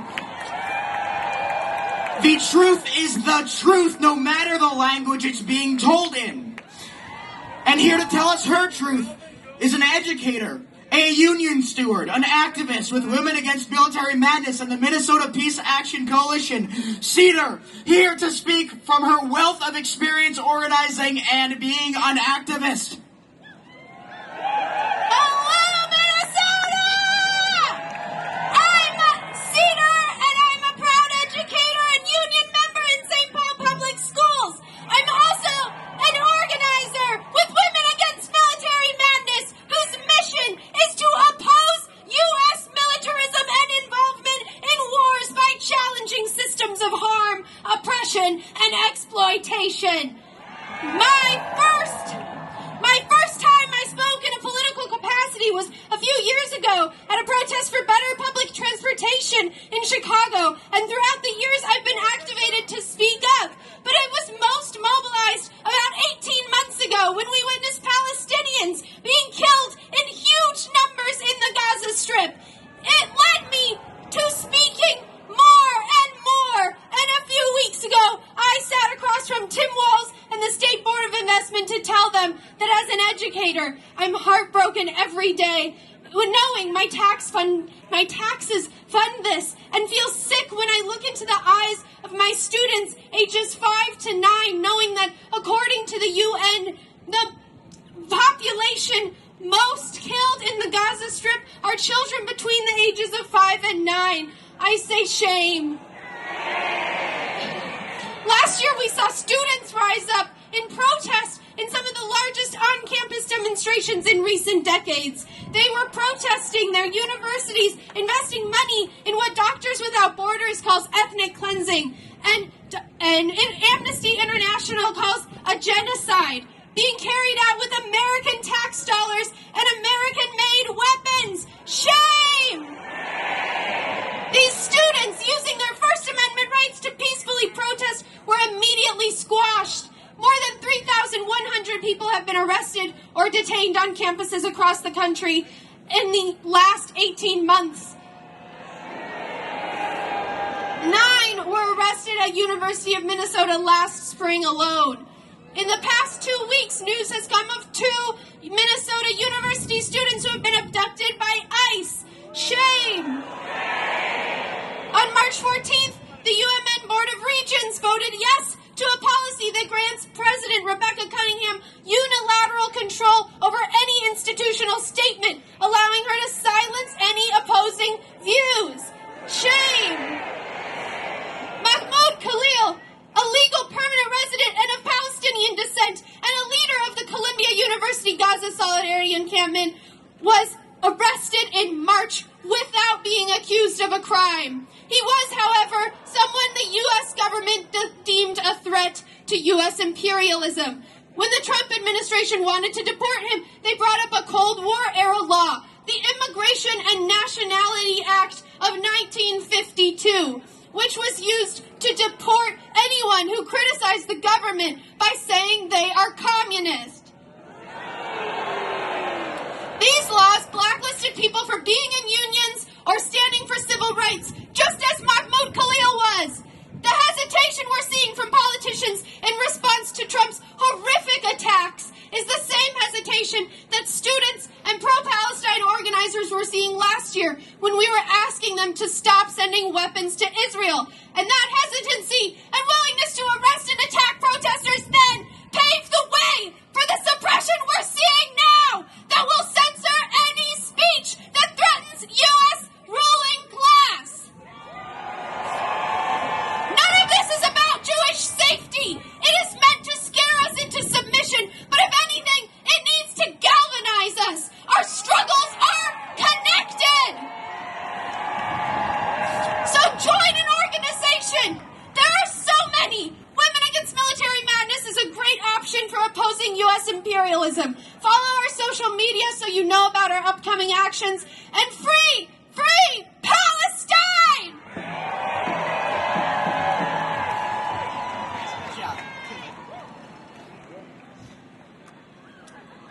I say free speech. You say hands off. Free speech. Hands off. Free speech. Hands off. Free speech. Hands off. Thank you to Cedar for all her work and for being here today. We know firsthand how important educators and activists are to making our country really great. You know what else makes America really great? The initial founding principle that inaugurated our history. Democracy. The power of the people. Fair, free elections. Free from any unnamed billionaire giving out millions to voters as incentives. Free from corporations deciding which candidates are allowed to run. Free from corruption and all the sinister mechanics of a democracy under attack. But there are those who come to the defense of democracy, and among them is the constantly proven warrior for the working class representing District 63B, Representative Emma Greenman.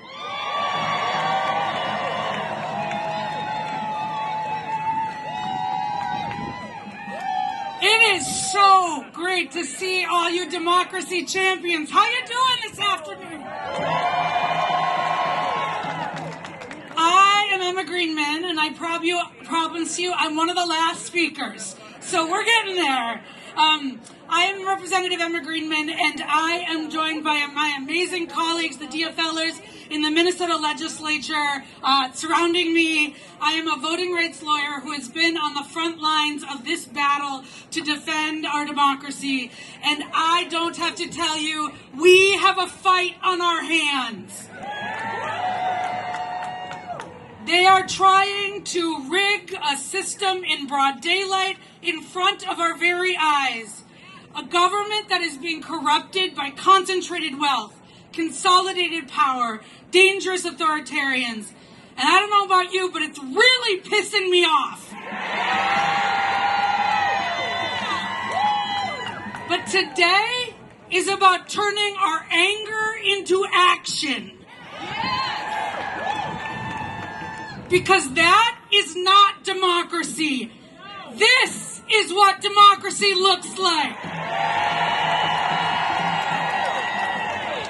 This is the multiracial, multi-generational, gender-inclusive democracy that we showed up here for today, that we have been fighting our whole lives for.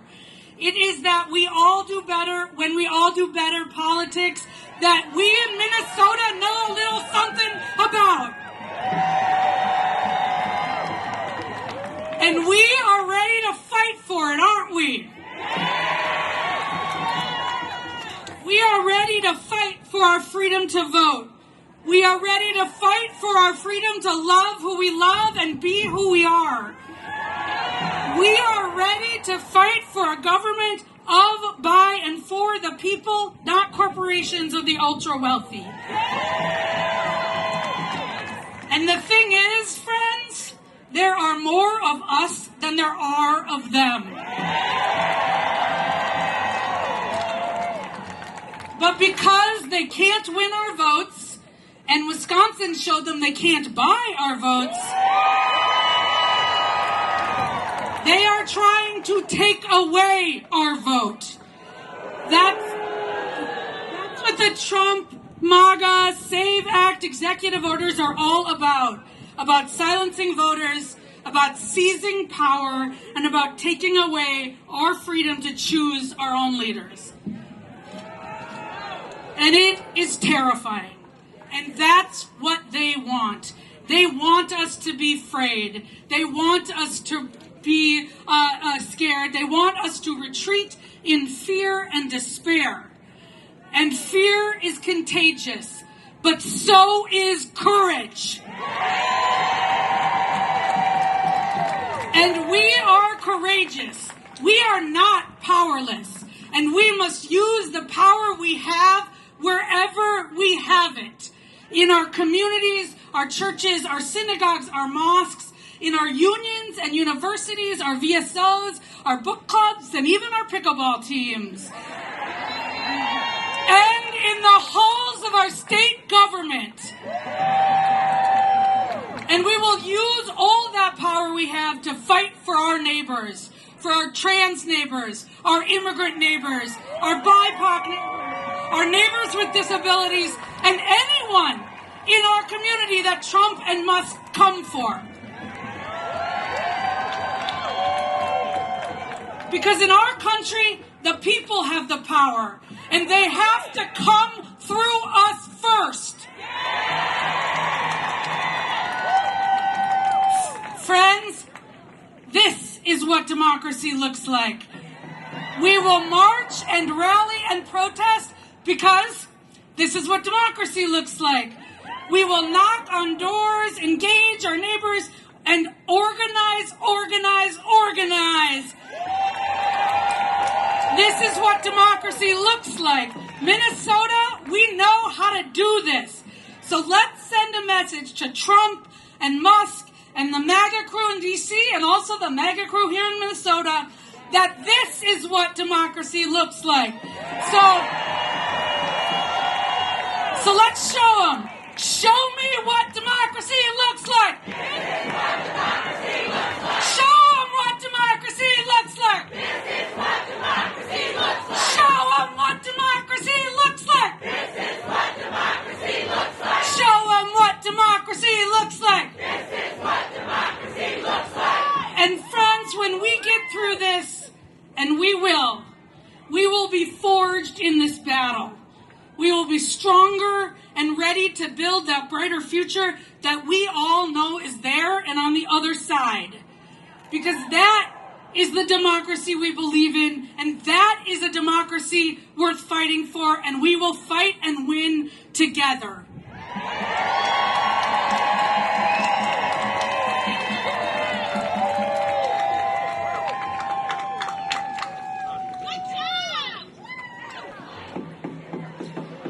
All right, everyone, you know the drill. I say democracy, you say hands off democracy! Hands off. Democracy! Hands off. Democracy! Hands off. A huge thanks to Representative Greenman for all the amazing work that she does to preserve our rights.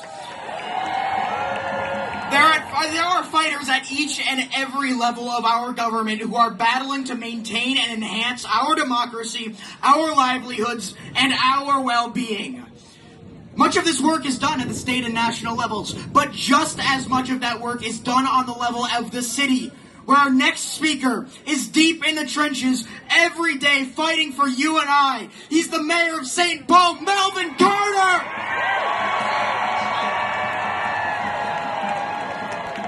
Are you fired up? Are you fired up? Are you fired up? It is good to see you here. It is good to be here together with you today. My name is Melvin Carter, and I serve as mayor of the city of St. Paul. And I just wanted to welcome you to a city where immigrants are welcome. I want to welcome you to a city where trans youth are protected. I want to welcome you to a city where women make their own decisions about their health care. A city where women make a whole lot of decisions about policy, too. And I want to welcome you to a city where we all have a seat at the table. You know, listen, I won't take the whole time to brag on St. Paul. But we're a community that starts every child born in our city with a college savings account. We're a community that works hard to make sure all of our neighbors have safe housing.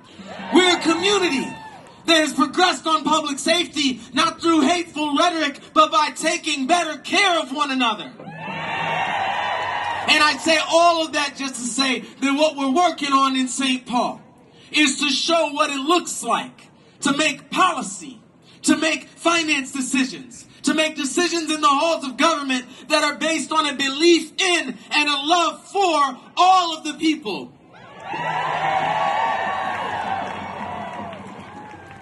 Are you angry? I gotta admit, I'm a little angry too.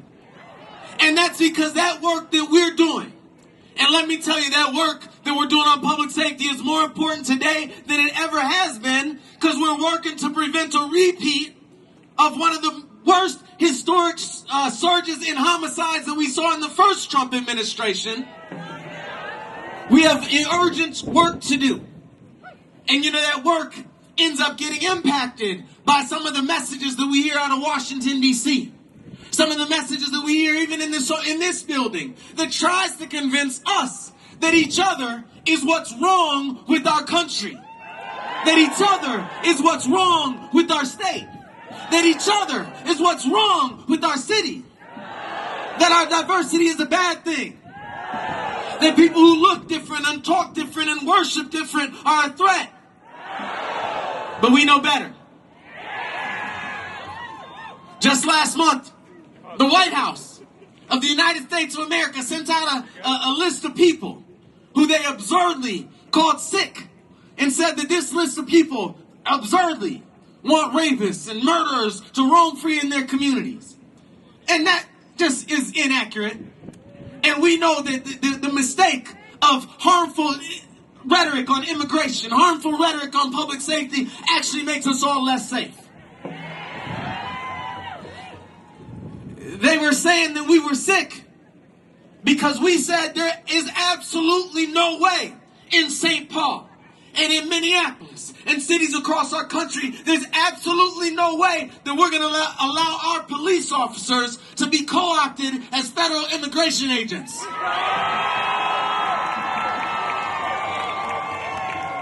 And do you know they sent us a press release? We sent them back a lawsuit.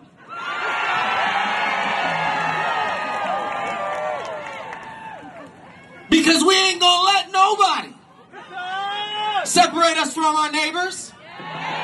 We're not gonna let nobody tell us that diversity is a threat.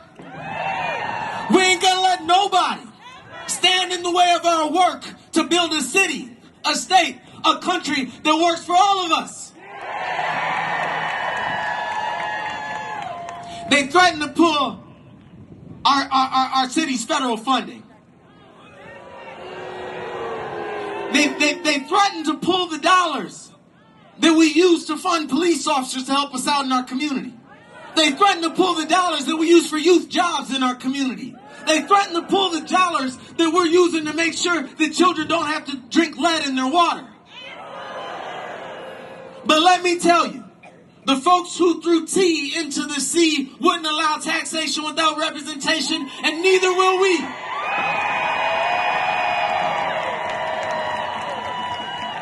So I'm angry. But let me tell you this. I've learned how true it is. Martin Luther King's words, that hate can't drive out hate. That only love can do that. We've got a fight in front of us. We've got to fight right now. But let me tell you, as I go fight, I am looking for, and I need you to find, something more powerful than hatred, something more powerful than anger to fuel your tank. I'm angry, and I know that you are too. But my anger, from what I hear, is coming out of Washington, D.C., is small compared to my love for the people who live in this community. Compared to my belief in the children growing up in our state today. Compared to the hope that I feel when we all come together and say, we shall overcome, we shall overcome, we shall overcome, we shall overcome, we shall overcome. Martin Luther King said, the moral arc of the universe is long, but it bends toward justice. I believe that's true, but guess what I've learned? Representative, it doesn't bend itself. We are responsible for being the benders.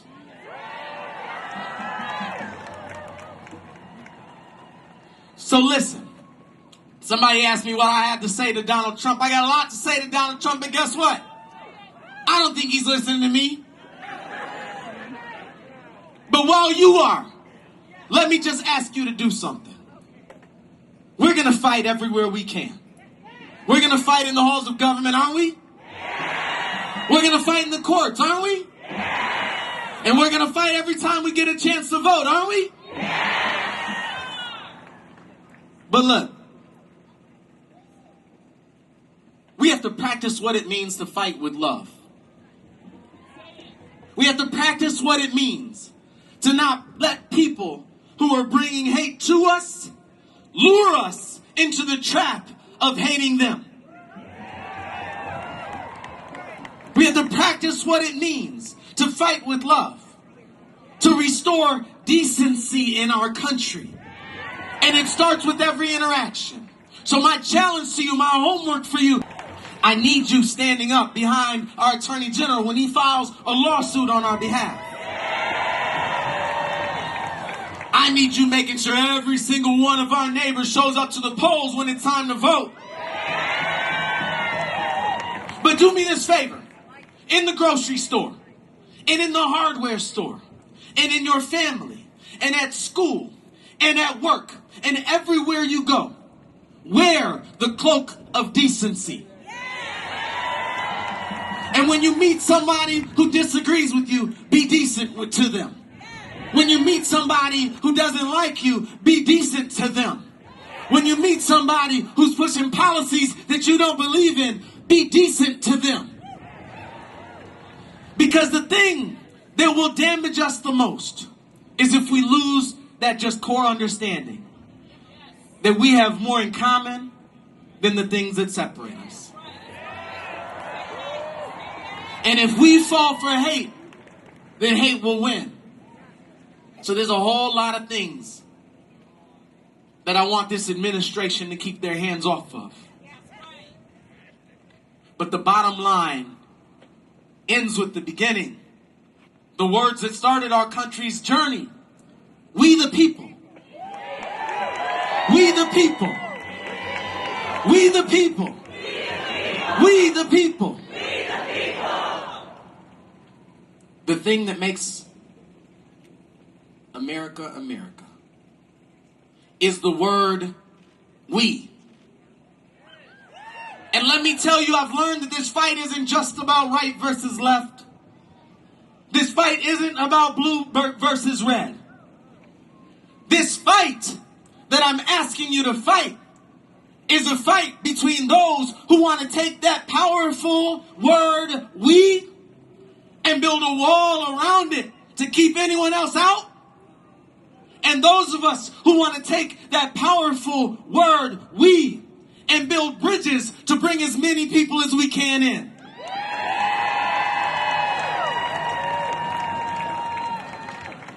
No matter how many walls they build, I'm going to keep on building bridges, and I need you too. Thank you for being here. Thank you for your fight. Thank you for fighting with love. Thank you for restoring dignity. Thank you for restoring decency. Thank you for voting. Thank you for volunteering. Thank you for making sure that they hear that not only are we going to tell them to take their hands off our rights, off our voting rights, off our veterans, off our Medicare, off our unions and jobs, off of our public lands, but they don't have the reach. They don't have long enough arms to put their hands on our love for one another. I love you and I thank you for being here.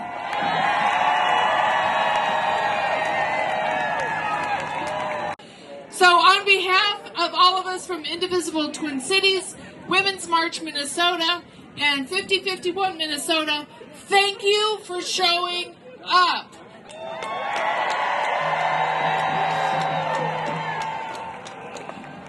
But remember, our work isn't done. One rally is just a moment. And we need an entire movement. And now you are part of it. You cannot go anywhere. You have to stick with it. That is our ask for you today. You need to stay in the moment. We want you all to understand that you are part of what it will take to stop a dictatorship, as our speakers have all said. So we are asking you to show up for future public rallies, take part in other pro-democracy activities, and it is going to take all of us.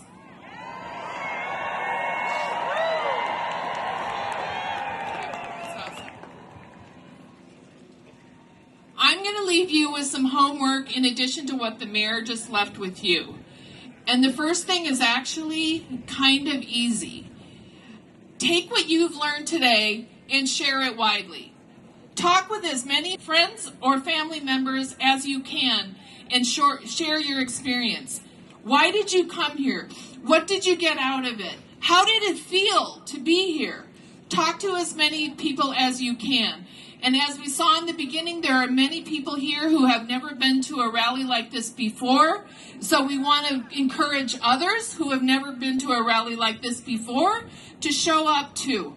It's amazing, and that's what it takes. We all have to start talking about this stuff all the time.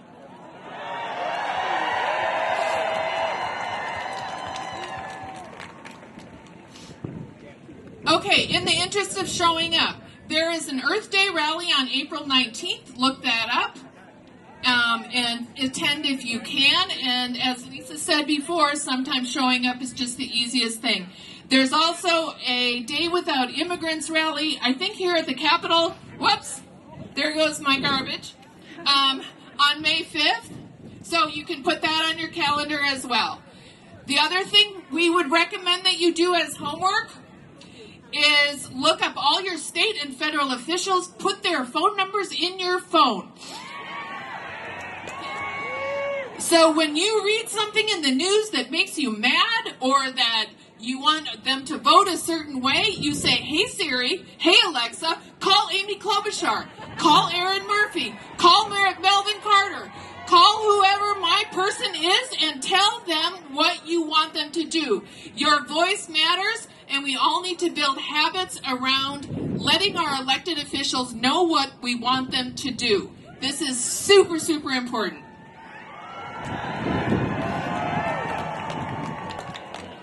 We are going to follow up to everybody who registered with some of these calls to action and other information, including the full list of all of our sponsors. You can also find them at our website, indivisibletwincities.org. And so we want you to figure out a way to get involved and stay involved. What have I missed? Huh? You want to do some advertising? Hey, quick advertising. We have a website now, mn50501.org. It's awesome, if I do say so myself.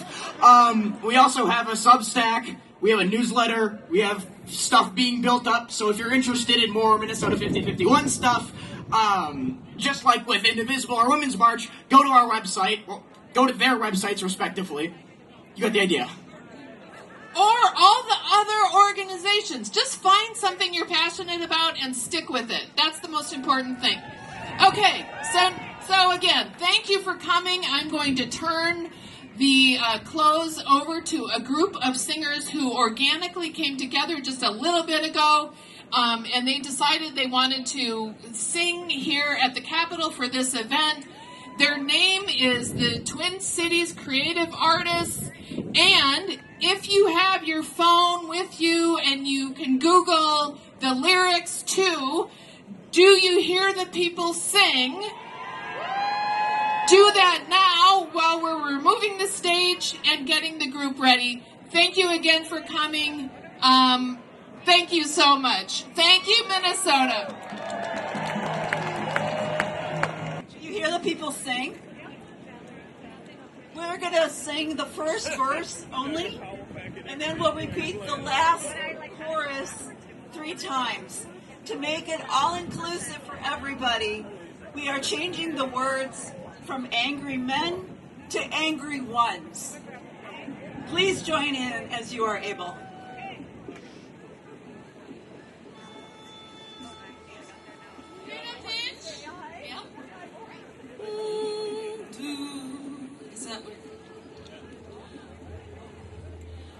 Do you hear the people sing, singing a song of angry ones? It is the music of a people who will not be slaves again. When the beating of your heart echoes the beating of the drums, there is a light about to start when tomorrow comes. Will you join in our crusade?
when tomorrow comes. Do you hear the people sing, singing the song of angry ones? It is the music of a people who will not be slaves again. When the beating of your heart echoes the beating of your drums, there is a life about to start when tomorrow comes.